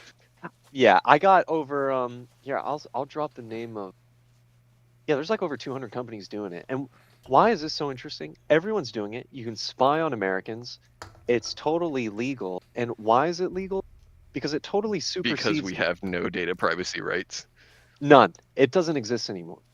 And the Privacy Act of 1974 does not apply to the private sector. That is specifically for government not to spy on its citizens. Shocker. So what's happening Yeah. is this is a loophole for private companies to pull data analytics and intelligence and then supplement that information back to the US government.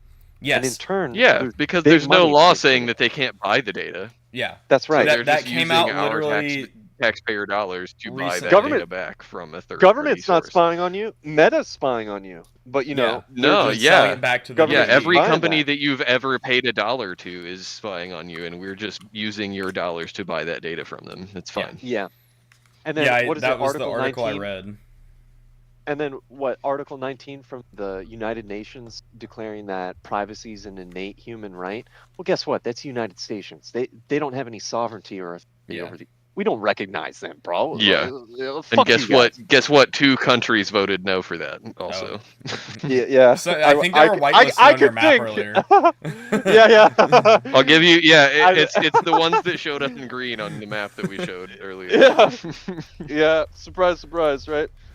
It's like that meme. I think we're the baddies, right? Yeah. The I've light seen bulb this goes one off before. eventually. But yeah, the sad thing is the people ad just tech aren't tracking is educated, bad. and that's not necessarily their own fault.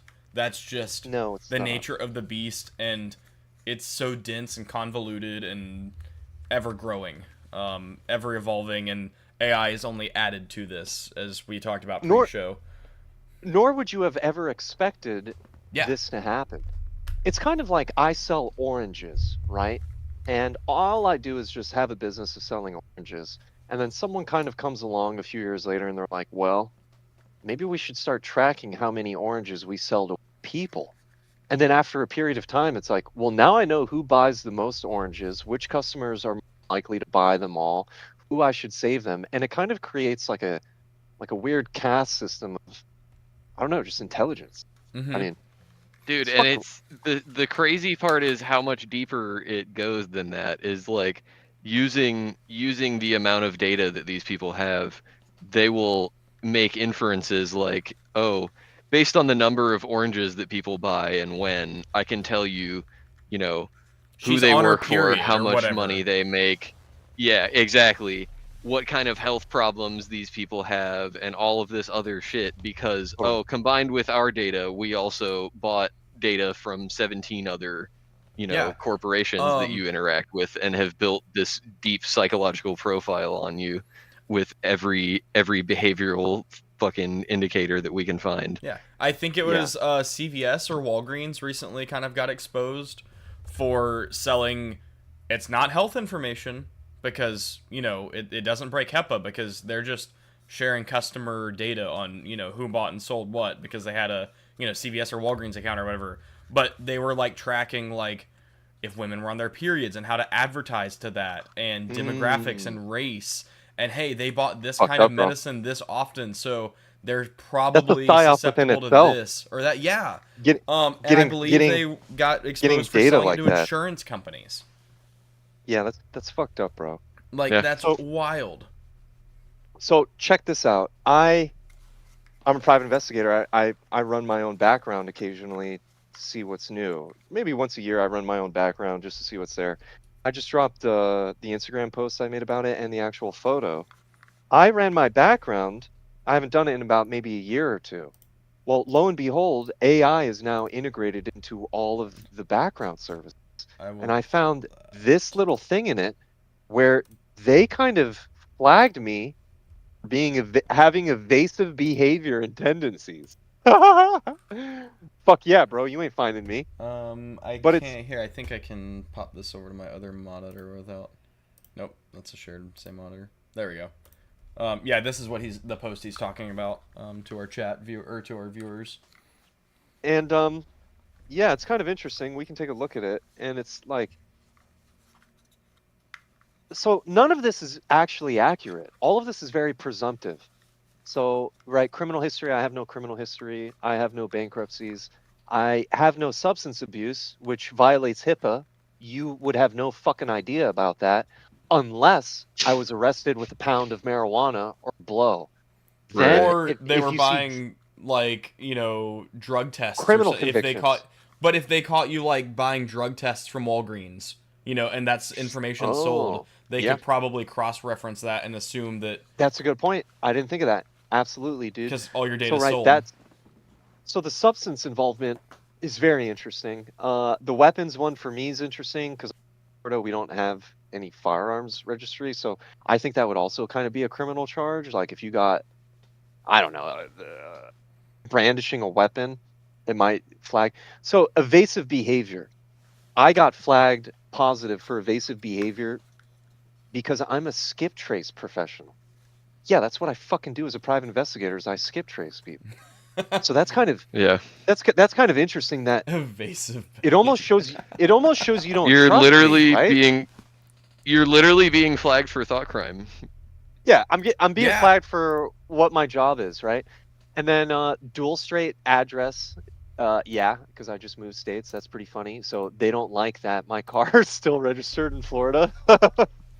Yeah, fuck you guys, dude. Mhm. It costs too much money to register my car in Georgia. Hmm. I'll do it at the end of the year, right? And then I mean, this is just so fascinating that they're kind of drafting this together. Look at my support network. Co-resides with mother. And siblings in Florida. Yeah, bro. Established family network. Dude, hilarious. It's I'd like, be really yeah, curious to see what shows up on mine. yeah. He has We should all evasive pull behavior, but ours he one lives with his episode. mom. Yeah, evasive behavior, but he lives with mom. That's so funny, bro. But I was like, yeah, fuck yeah, achievement unlocked. Make it evasive make behavior. sense. That's wild. But yeah, the surveillance. AI thinks state- I'm a flight risk. I've made it. I Yeah. finally did it, guys. Yeah. But yeah, it's funny because it's starting to make the news more, and I'm seeing it on Fox News. Trump signing bills to further pass his surveillance state apparatus. No, It is, you're yeah. you're misunderstanding. That's for the security of the American people. The Dow's over 50,000. Okay. The Dow, yeah. Did you know that the Dow is over 50,000? So everything Yeah, gets a yeah. free pass, including Yeah, pedophilia. Yeah, my bad. I forgot the Dow's over 50. Yeah. That's just like the alien stuff. They're trying to drop the aliens, and everyone's like, we don't care anymore about aliens, dude. I think Beeple released one of his arts today or yesterday. It was Oh, like, yeah, he's great. Trump pulling the aliens when the war's not going well again or something. Yeah, it's comedy, Yeah. bro.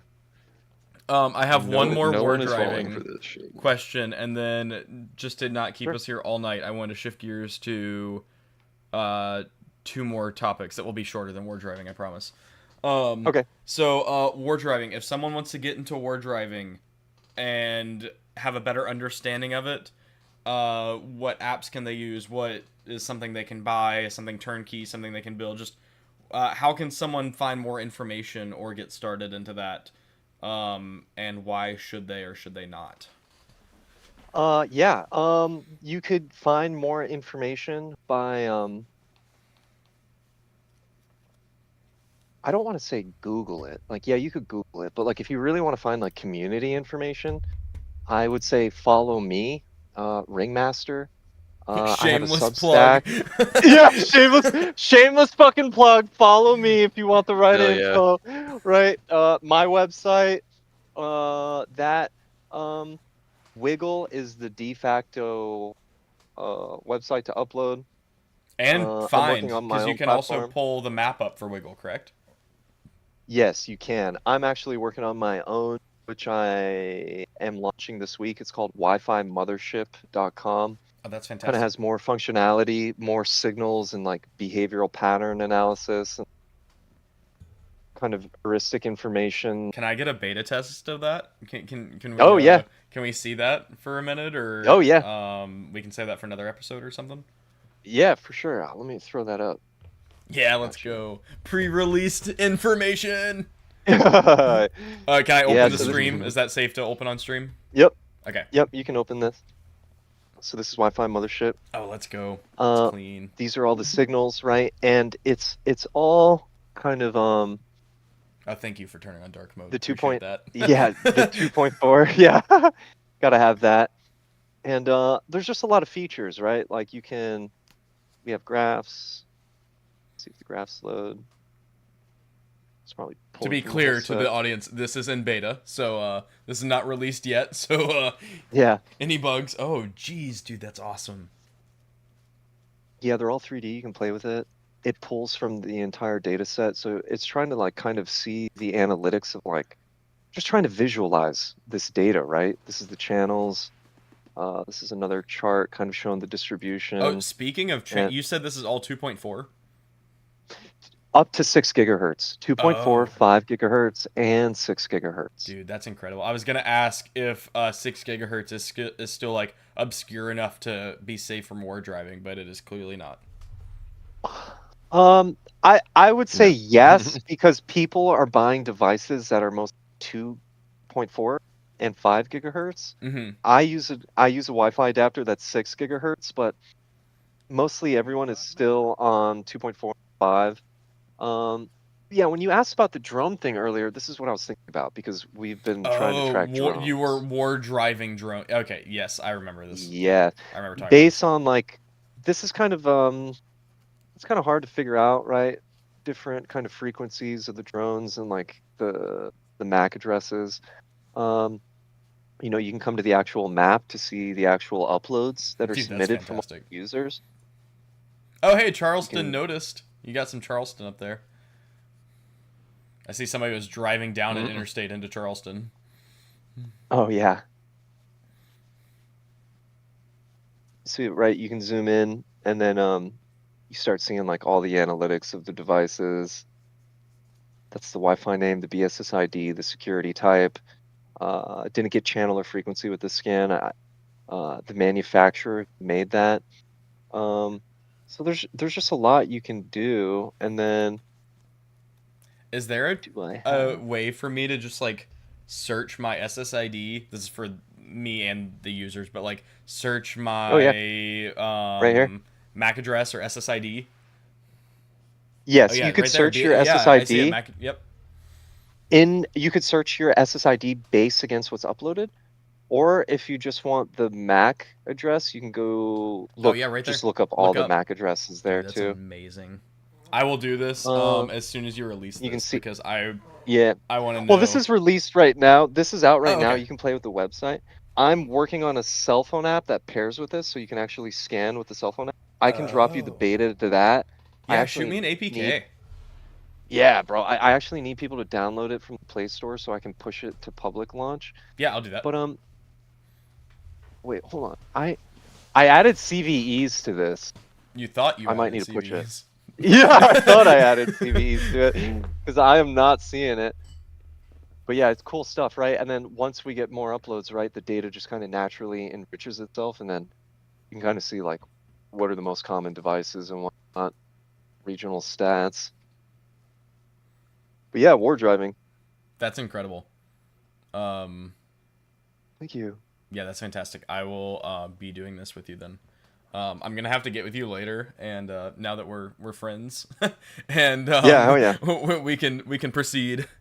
So sweet. Download his app when it comes out, and you can use the website. Wiggle is what I have used for the better part of a decade now. I think that's like the gold standard, but yeah, they are the only ones who've been doing it.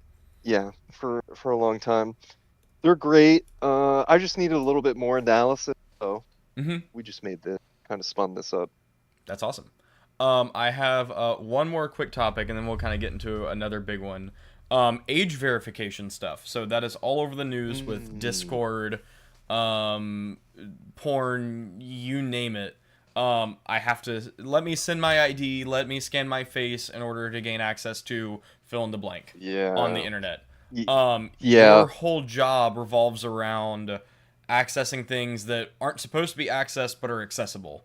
Can you tell me how age verification is playing into that? Because we have already seen so many times over and over IDs getting leaked, things being stored in plain text on a website. Birthdays, addresses, names, things like that.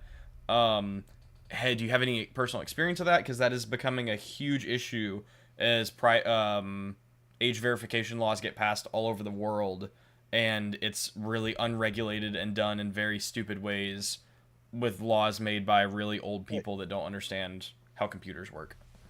Yeah, I think that's really the crux of the problem, because the age verification for kids just doesn't work.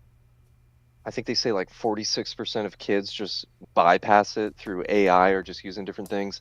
And everyone in tech kind of knows that the Child Safety Acts and the Online Child Prevention Safety Age Verification is really a tool of weaponization to destroy your adversary. Yes.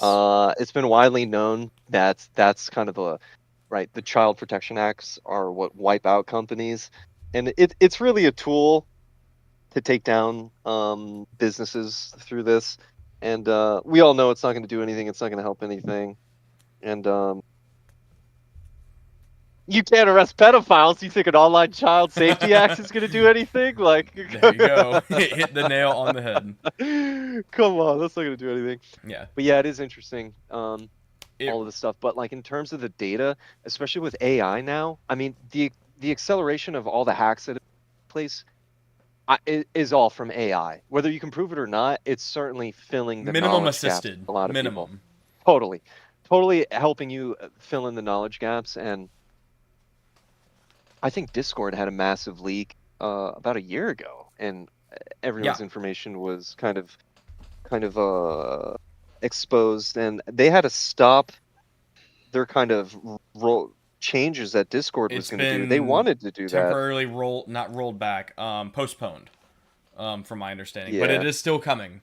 They have made that very clear, but it has been postponed. Yeah, me and my friends, we've just been saying we're just going to ride it out as long as we can until they absolutely force us. And that you is know, what I if have Discord, said also. yeah, if Discord totally breaks and is just like no longer functional and we're all on like child settings, then yeah, I'll probably just delete Discord and I don't know. We'll figure it out then. I did a Matrix. There is an open source Discord clone coming. It is in alpha, if I remember correctly, right now, and it is a literal open source Discord clone. The way Discord was intended. Is it called Matrix? No. I use Matrix personally for other things, but no, this is it literally has. I will have to go and find it later. Gotcha. Okay, it's not like Matrix. That's all I need. Discord or something. It's basically just they did everything they could to avoid, getting sued by Discord and just open source the entire project. There is no installation or app right now. I think it's all web based, but it's from my understanding the developer wants to have it out before age verification is required, and it's just going to be fully self-hosted open source Discord clone. That's amazing. I look forward to that. So that would be amazing. I wanted to mention too, sorry to interrupt and kind of derail a little bit. A lot of it boils down to like what you're finding is we're trusting corporations, governments, people to be like stewards with our data, and they just continue to let us down. Very well said. Yeah. Like even if it's not malicious intent, like I would love to say like, oh, they weren't being malicious. They were, they had our best intentions, except they had it stored in plain text on their website, and something, it's malicious, it's ignorant, whatever it is, we continue as a consumer, as a person, as a, someone that has basic human rights, we get let down by it over and over. Yeah. It's very true. The South, for example, not to tangent again, the South Carolina DMV got caught this year. I say caught, like, oh no, it's super illegal for selling people's data. The DMV was making millions of dollars just selling data to companies. It's like, well, I didn't tell you could do that, but by some roundabout way, apparently it's legal. I'll have to look into that. So, yeah. If you want a little Hacktivision, just kidding. Yeah, I'm gonna take a look at that. Yeah. Do research. We'll research into that. Yeah. So. Yeah. And look at that. Never advocate doing any action against the government agency. Yeah, or any corporation that. Absolutely not. Yeah, never advocate that. Nothing we say here is legal advice either. Just we definitely don't support doing bad things, allegedly bad things. Anything else you'd like to add, plug anything before we switch to our last topic? No, I think that's it. Hack the planet. Yeah. Fuck yeah. Or don't. But hack the planet. You do. Yeah. Last thing. So this will be kind of our last topic, I think, unless someone has something they want to add. This is kind of how we met recently. On this topic. Ian has heard for the past, I think, probably half a dozen podcast episodes. I have been like, archive, archive, archive. I'm building a vault project. Ian and I talk about it all the time. He yelled at me because I was talking to him about it on his vacation recently. Things like that. But so we've seen very recently, this ties back into what we were just talking about. Data centers, AI, all the above are now being treated as military targets, or government targets because of, you know, their use for, once again, AI, or just our government overlords knowing everything about ourselves and our adversaries. So data centers equal military infrastructure. No data no data center equals no internet. No internet equals no information, no entertainment. Not literally no to all of those, but you understand what I'm getting at here. Not even just that, but infrastructure is fragile. I think we underestimate just how fragile it is. We've talked about on the podcast before, and I think the past 6 months, AWS went down. There's a huge AWS outage that was just a simple ignorance thing. Verizon was down for an entire 2 days, depending on who you were and where you were in the country, or world, technically. But and then Cloudflare was also down in the past 6 months. These outages caused massive services, companies, stores, businesses, Google Maps, you name it, to not function. People weren't able to drive home because they didn't know how to get home because they rely on data and information. We met because through great use of social media, the rare case of social media being useful, because we were talking about physical storage of Lord of the Rings Blu-rays. And how to avoid the Blu-ray Lord of the Rings because they have been remastered poorly. And then we started talking about data storage and archiving. Yes, I love it. I love it. Yeah, it's so funny because you actually had such a great response that it stood out right away. I was like, oh, this guy knows what he's talking about, right? So, I don't know about that. Yeah. But yeah, I think I'm really an archivist at first. I get obsessive about owning all of it in the collection. So I have you to have have the whole autism. collection. I do. I have collectionist archiving autism for sure. And yeah, I love collecting all the games. The games has been a long project. That's probably been, gosh, maybe like the past 7 or 10 years. And it's really That's only about the last when I couple started months. as well. Yeah. And I think it's probably within the last maybe year, thanks to AI, that I've just been able to complete most of the missing ones.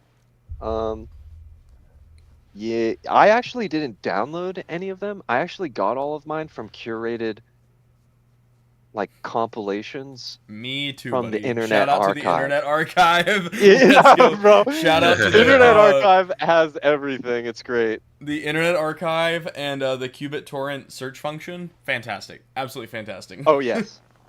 Oh, I didn't know you could search on Yes, Qubit. there is a Qubit torrent official search plugin Oh, that you can then add. They have I'm on some it right now. official, unofficial plugins that you can install, and then there is a what's the website everyone uploads code on? GitHub. Oh my goodness. I'm losing my freaking mind, dude. Really? There's a GitHub page for a master list of the Qubit torrent. Gosh dang. Plugins that you can install through a Python script, if I remember correctly. Holy shit! I'm looking at them right now. Yeah. Oh. So Oh yeah.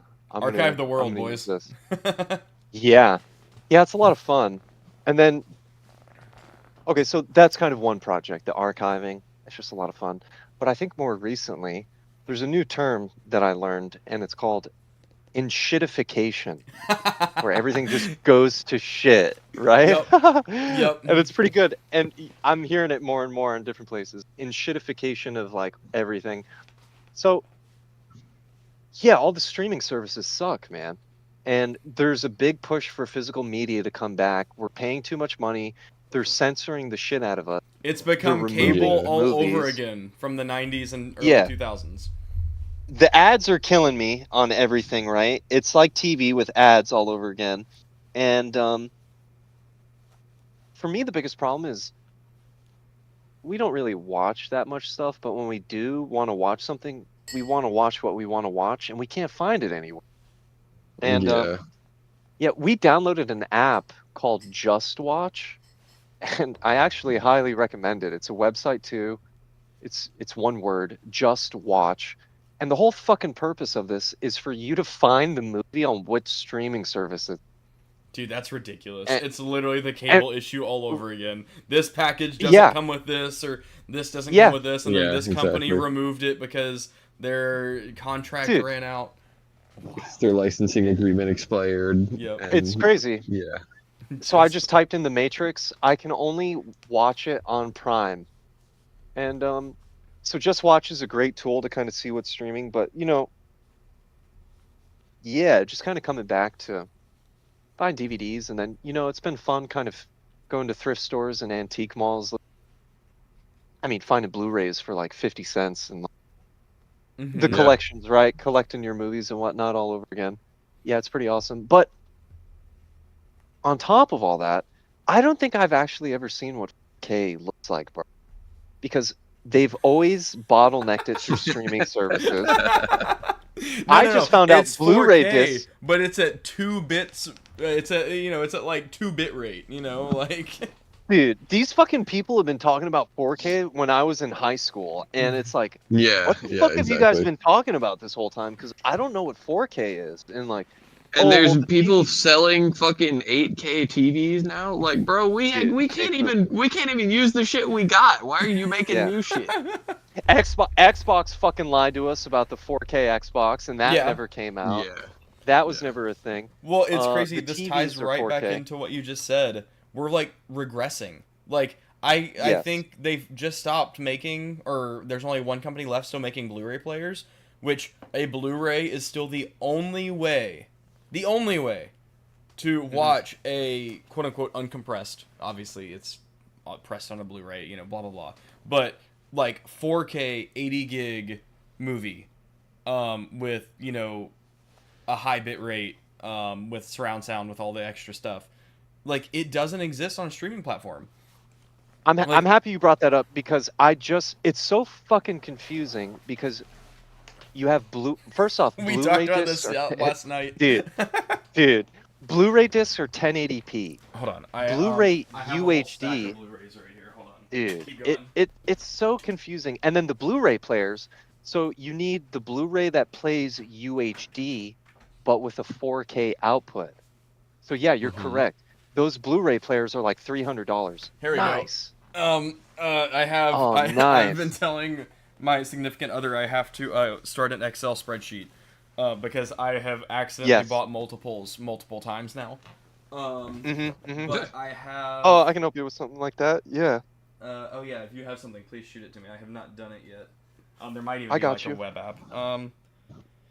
Yeah, I was gonna read the back. Some of them actually, but the nice thing is it tells you.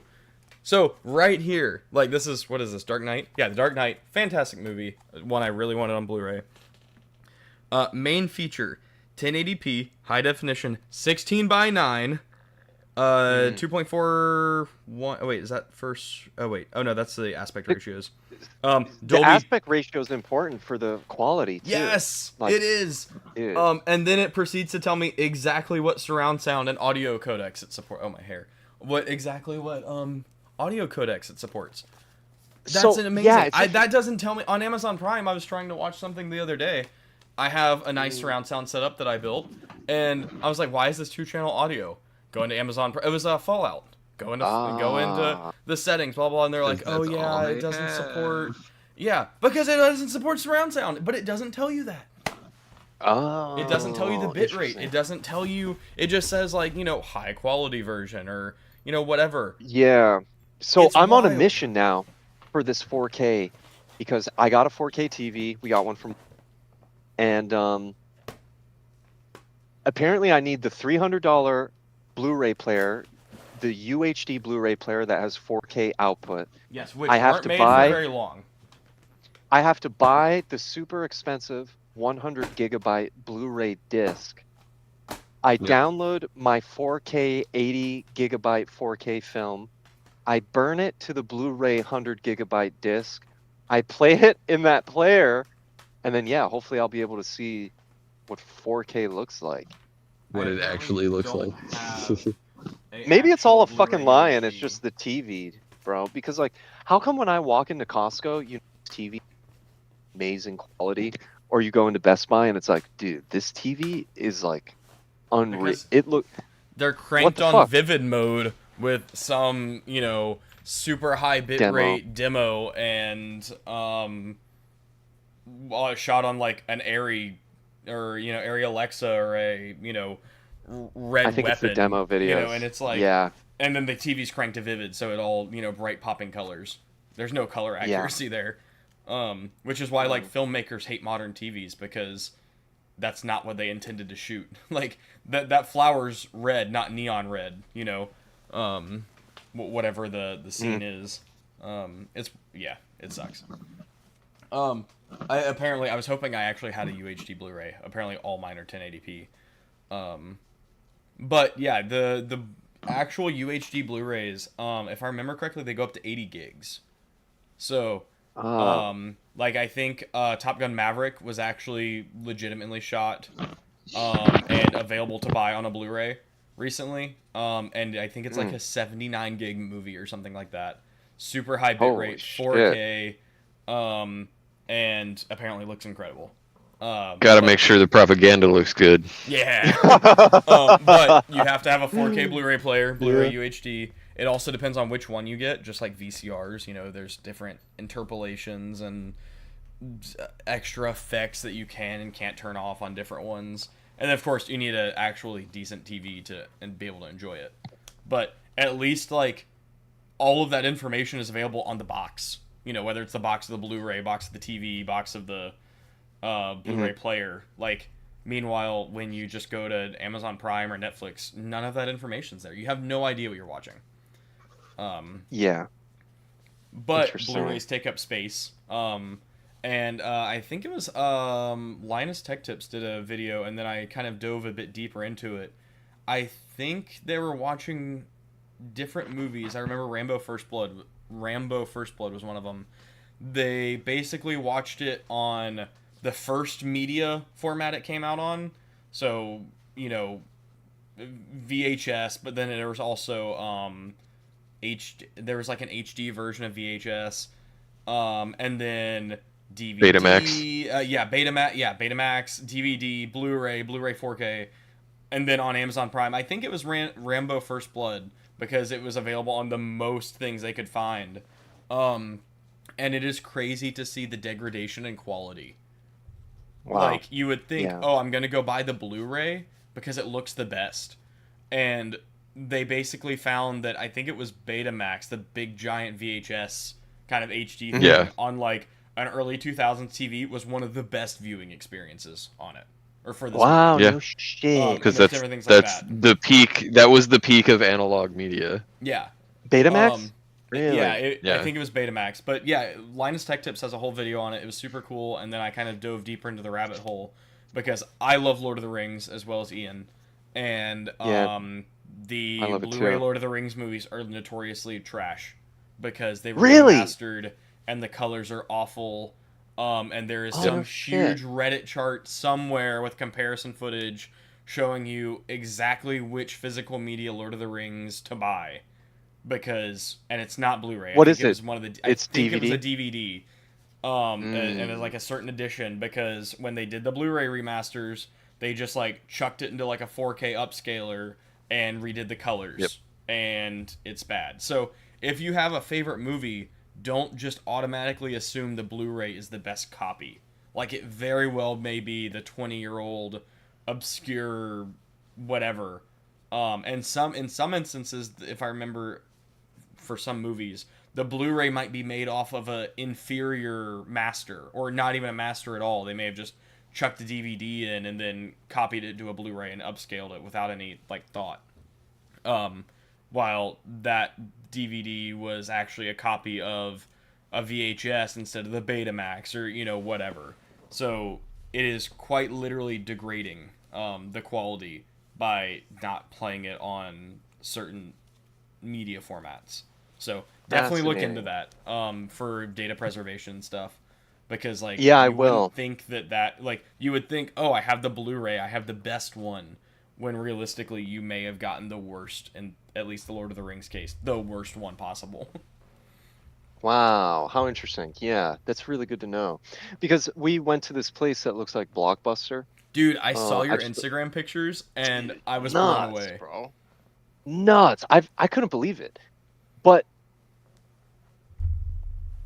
I'm looking at the discs to make sure they're not scratched, and I'm going through some of the movies. There's different discs for the movies because different studios like had rights to publish and make the Blu-rays. Mm. So I think it was I think it was one of the Lord of the Rings.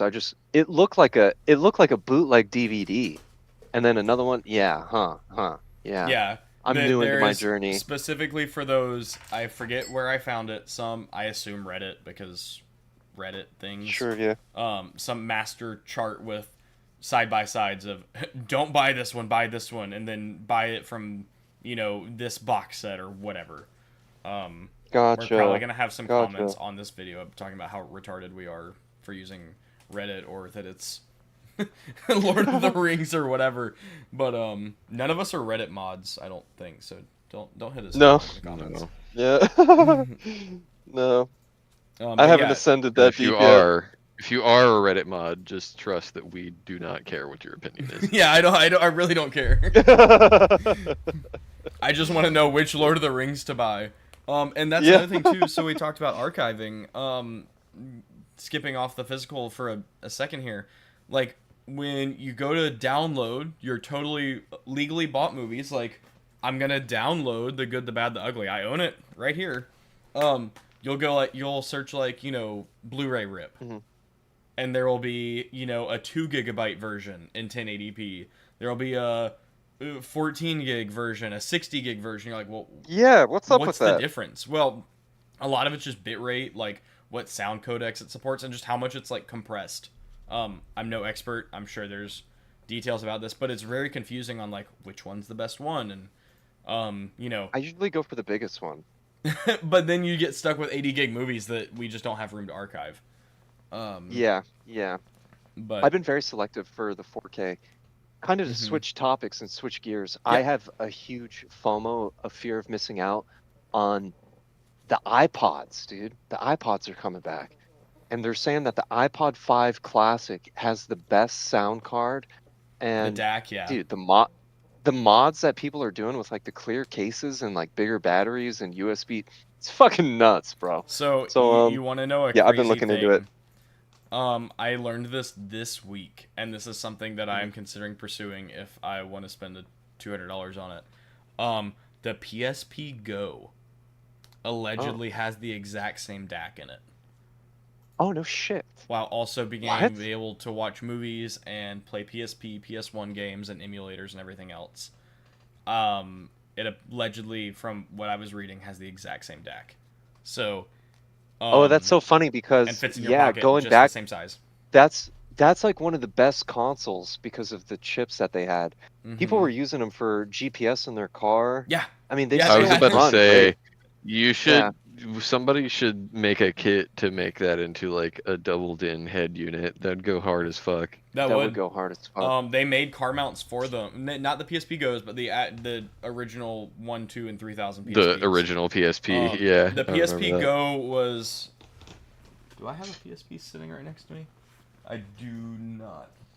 I have several sitting around here, but the PSP Go was like, instead of having the controls on the side of the screen, it was like a slide out like mechanism where you could see them. So it's like smaller than your smartphone, while still having incredible audio quality, not connected to the internet if Oh, you don't want it to.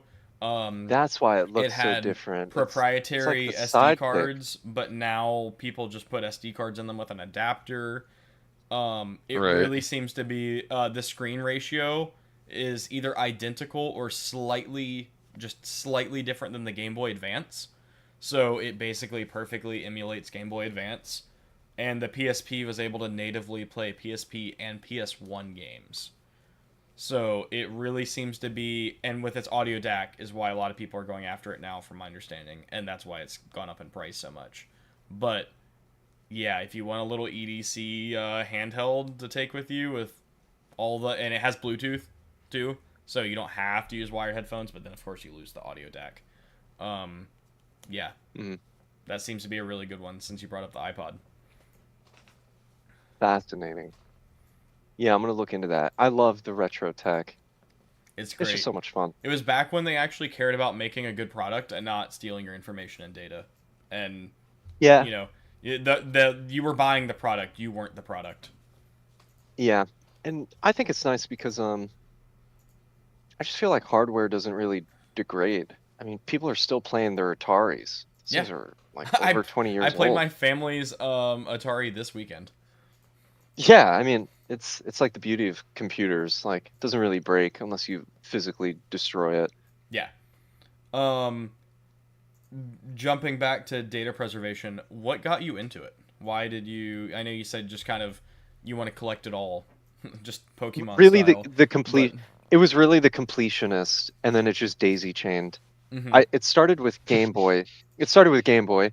I As bought a well as Game I. Boy, modded a Game Boy. The modded Game Boys are awesome with lights, graded TFT screens with different color tones and all this shit. And naturally, I bought a Game Boy cartridge that I could put in the SIM card and load my own You games. never drive, yeah.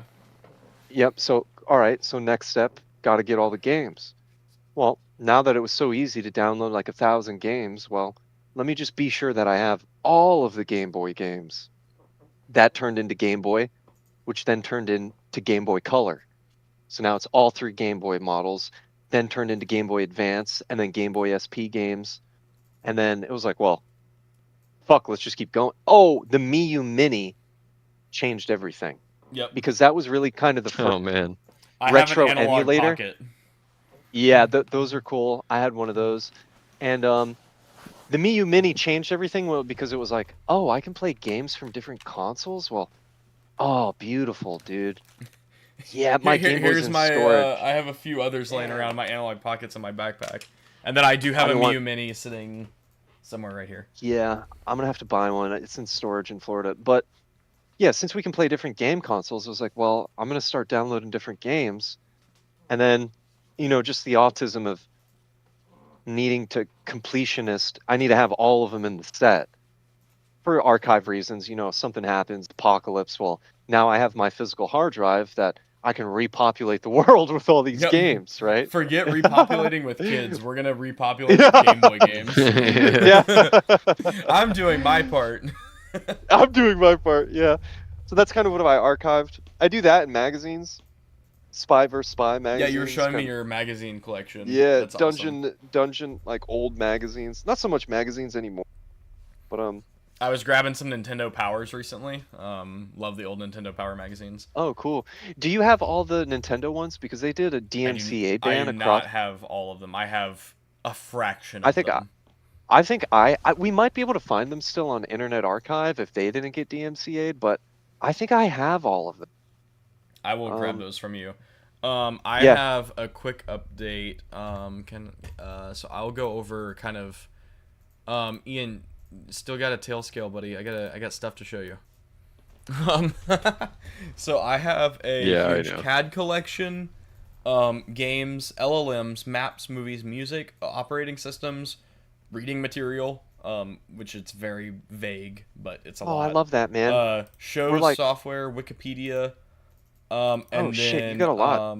Lemon Manuals is car manuals. So it's an Where- open source-ish. I don't exactly know what it is. Where do you Lemon- have all that? Is I that have on it- one hard drive? That is split across 2 at the moment. How big are they? I have a 8 terabyte that is mostly full and a 6 terabyte Wow. that is a quarter full. Wow. I would love a 20 terabyte, bro. They're like $1,000. I have a 26 in my computer that is my personal Holy just shit. mass backups, just from computer backups, photos, videos. And How I big have is that? Is that like a big block? Is it no, like almost it's a tower? still. No, I mean, oh, the server. No, the 20 terabyte hard drive. Oh, it's a 26. I mean, it's literally just a 3.5-inch slot hard drive. That's insane. It's like the Holy same. It's just shit! multiple platters. I assume helium. Like I think they're helium. Dude, what the Vacuum fuck? heliumed. However you say. I don't know. I'm not a hardware engineer, but yeah, those things are. Oh Helium yeah, I see it purged. now. Yeah. Oh, I that's bought actually it not on that bad. sale They're like, earlier last year before the AI took all the hard drives from us for $250 from Seagate. And it's an nice. Exyos drive. Bless you. And Oh, I see it. yeah, it's now. I looked it up today. It was $850 if I could find one. Oh my I god. recently. Oh, yeah, I see it. I Exos, I yeah. don't see an OPSEC issue in this. In the process of setting up my family back home a NAS just so they can have extra backups of their stuff. I was Mhm, talking mhm. to a family member yesterday. She was like, "I'm so glad you told me to buy a hard drive." She's like, "I have one copy of so much stuff on one hard drive." And I was like, "Oh no, no, we're gonna fix that." So I set them up with just a USB 22 terabyte drive they got on sale recently. Not nearly as good of a deal as mine was, but the AI apocalypse has cost us It's real. so much. But getting them Yeah, set it's up on real. just like a basic like Ugreen or something NAS just to get like automatic backups going and have redundancy on Gotcha. that.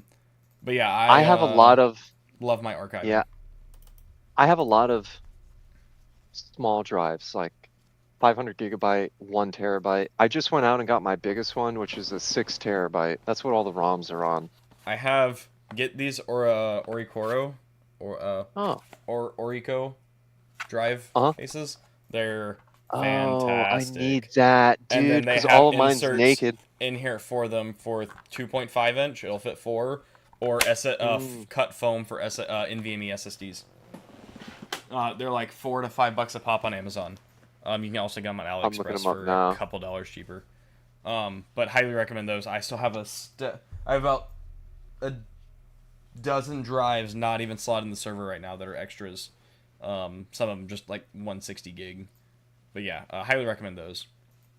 Oh yeah, I'm looking at it now. I mean, we've talked pretty extensively on the show about why I kind of started archiving and just how fragile the infrastructure is. Even not being malicious, just ignorance and negligence. But that's really why I started doing it, is just I want to have copies of it for when things are no longer available, whether it's because of censorship, because of Wikipedia being changed by AI, AI slopopedia, Sure. or just simply because I can't access it. In Ukraine, I took a bunch of 512 flash drives. Say a bunch. I think I had 3 with me. 512 flash drives with army field manuals, weapon manuals, different books, some movies, some shows, just a kind of mix of everything. Game Boy ROMs. I actually took my PS Vita and my 3DS and my Switch to Ukraine, and I have some pretty crazy videos of us like Awesome. actually we're like getting hit by artillery, and I'm just like playing Pokemon Fire Red on my Switch or something. Like what am I gonna do? I can't, like, they're not actively attacked. Like, I have like my full plate gear and my stuff. I have like my weapon strapped to my chest. And I'm just like sitting there playing my Switch. Whatever. In fact, the thumbnail for today, I put on Instagram. I say thumbnail. So this is it here. It is my AK with an RPG. And then I have my 2-in-1 laptop with the Pokemon Fire Red manual on one side, and then Wireshark running on the other side. And then sitting there with my Switch playing Fire Red with my SSD and my phone. New best friend, bro. Guns, Pokemon, and cybersecurity. I thought it was like the perfect fitting picture for today on what our topics were. But That is it was great. crazy, guy. Sure. There were instances of like, oh yeah, I don't have this or I don't have that. It's like, oh, here's the field manual for it. Or, I had so much just saved offline, and then when I got back, I just continued. I mean, I've been working on this for probably about 10 years now is when I think I first started collecting like PDFs. And now I just have a fully upgraded Dell, not Optiplex, PowerEdge. with Oh. just Oh, shit. 8 drive bays slotted in the front. Dude, what And then what just- kind of Power Edge? T420. No, it is Oh. not the rack mounted. It is the desk mounted and 420. Yeah, T420. Very fitting. The 420 Power Edge. Oh no shit, I've never seen this. Wait. T420? Yeah. Oh, I see. Yeah, just non-rack mounted, just sits on the desk. I actually just upgraded the CPUs and RAM in it just a couple weeks ago, and now it will finally be actually able to take multi-user interactions. Before we went I've from never seen this. 2-socket 4-core CPUs to 2-socket 10-core CPUs with 20 threads. So like an actual exponential Wow. leap in performance before, like, if one person was like doing It some looks like pretty a big tower. copying or compressing, it would just bog down. And now, I mean, we should be able to have multiple people doing multiple things at the This same is- time without issues. This is so So- interesting. It's like a desktop computer. It's Yeah, like a I've never It's- seen them. I like literally this. have my gaming desktop that I'm on right now sitting on top of the server, just piled on the desk. Nice. I just Um, upgraded the memory in my CPU in my server. And yeah, I need to upgrade the RAM, but man, it's Yeah, so welcome to expensive. RAM prices. Thankfully, the server's DDR3. I put 32 gigs in it for $25 ECC RAM. Nice. Damn. Nice. I was so happy, dude. I got 4 8-gig sticks for like $5.50 each, and after taxes, I think it was $30 or $28 or something like that. I was like, let's go. So it's got That's awesome. 64 gigs of RAM for a total of like 40. The 16 it's for like $60. So like phenomenal deal. Plus the 2 Xenons. I paid $100 for 5 of the Xenon CPUs. I only needed 2, so I'm just gonna sell the other 3. Gotcha. It Hey, was do cheaper you, buying bulk. You collect Pokemon cards? Yeah. Do you collect any other cards? No. So I have some like tops. Star Wars. Gotcha. I'll Gotcha, have to gotcha, send you a bunch of pictures after the show of my cards. Wow, cool. Um, Yeah. How do you track all your cards? Do you have like a lot? Yeah, I have. I use Collector and Double Hollow. Highly recommend. Double I'll link you a bunch of stuff after the show too. It's getting a bit late. I know Ian's probably gonna. Yeah, it is getting late. I'm gonna have to bounce Um, here soon. Yeah, I do as well. Double hollow. Yeah. But man, this was so much fun. I really appreciate the invitation. Dude, this was And fantastic. thank you for extending an invitation for me to come hang out with you guys. Thanks for I hanging really out with enjoy us. it. We really appreciate it. It was great. We will definitely have to do this again. I've learned things.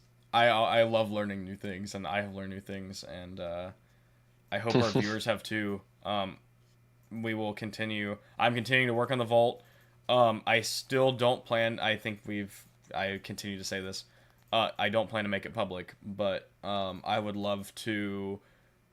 Maybe Ring and I can kind of put together some how-tos to piece things together yourself. Yeah. I also talked about. I think it was last episode, Ian. I recently bought a new camera, basically the most budget cinema camera in the world, and was talking about doing a YouTube video on how to do this. Nice. I think we talked about that last Yeah. week or last episode, Ian, and I still have that on my to-do list. As well I think that's a good idea. shameless plug, our Ohana Arms mag locking plate inserts. Those are for sale on the website. A promo video is coming. I gave some more out as a sample last week. So, that would be great if you go buy those on our website. So yeah. I gotta hit up my 7th group homie and see what he thought about those. Oh, do you send them to him? I gave them to him when he came into my shop.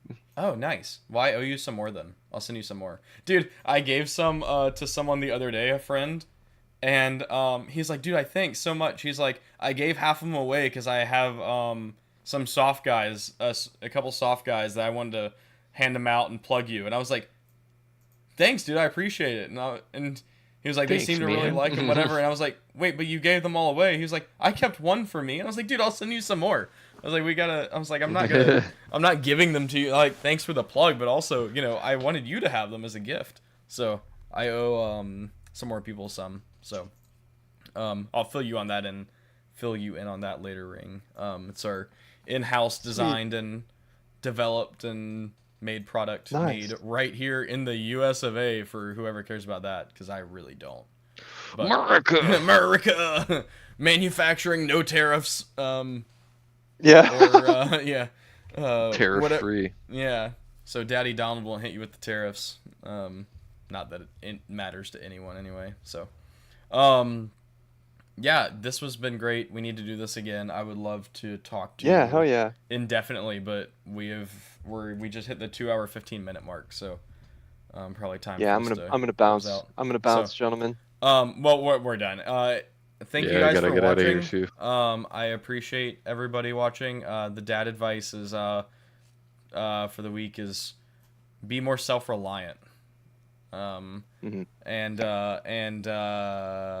change your SSID on your Wi-Fi. Yeah. So yes. All right, thanks for watching, everyone. We'll see you. We might not have an episode next week, but we will see. So thanks for watching. Thanks for coming, Ring, and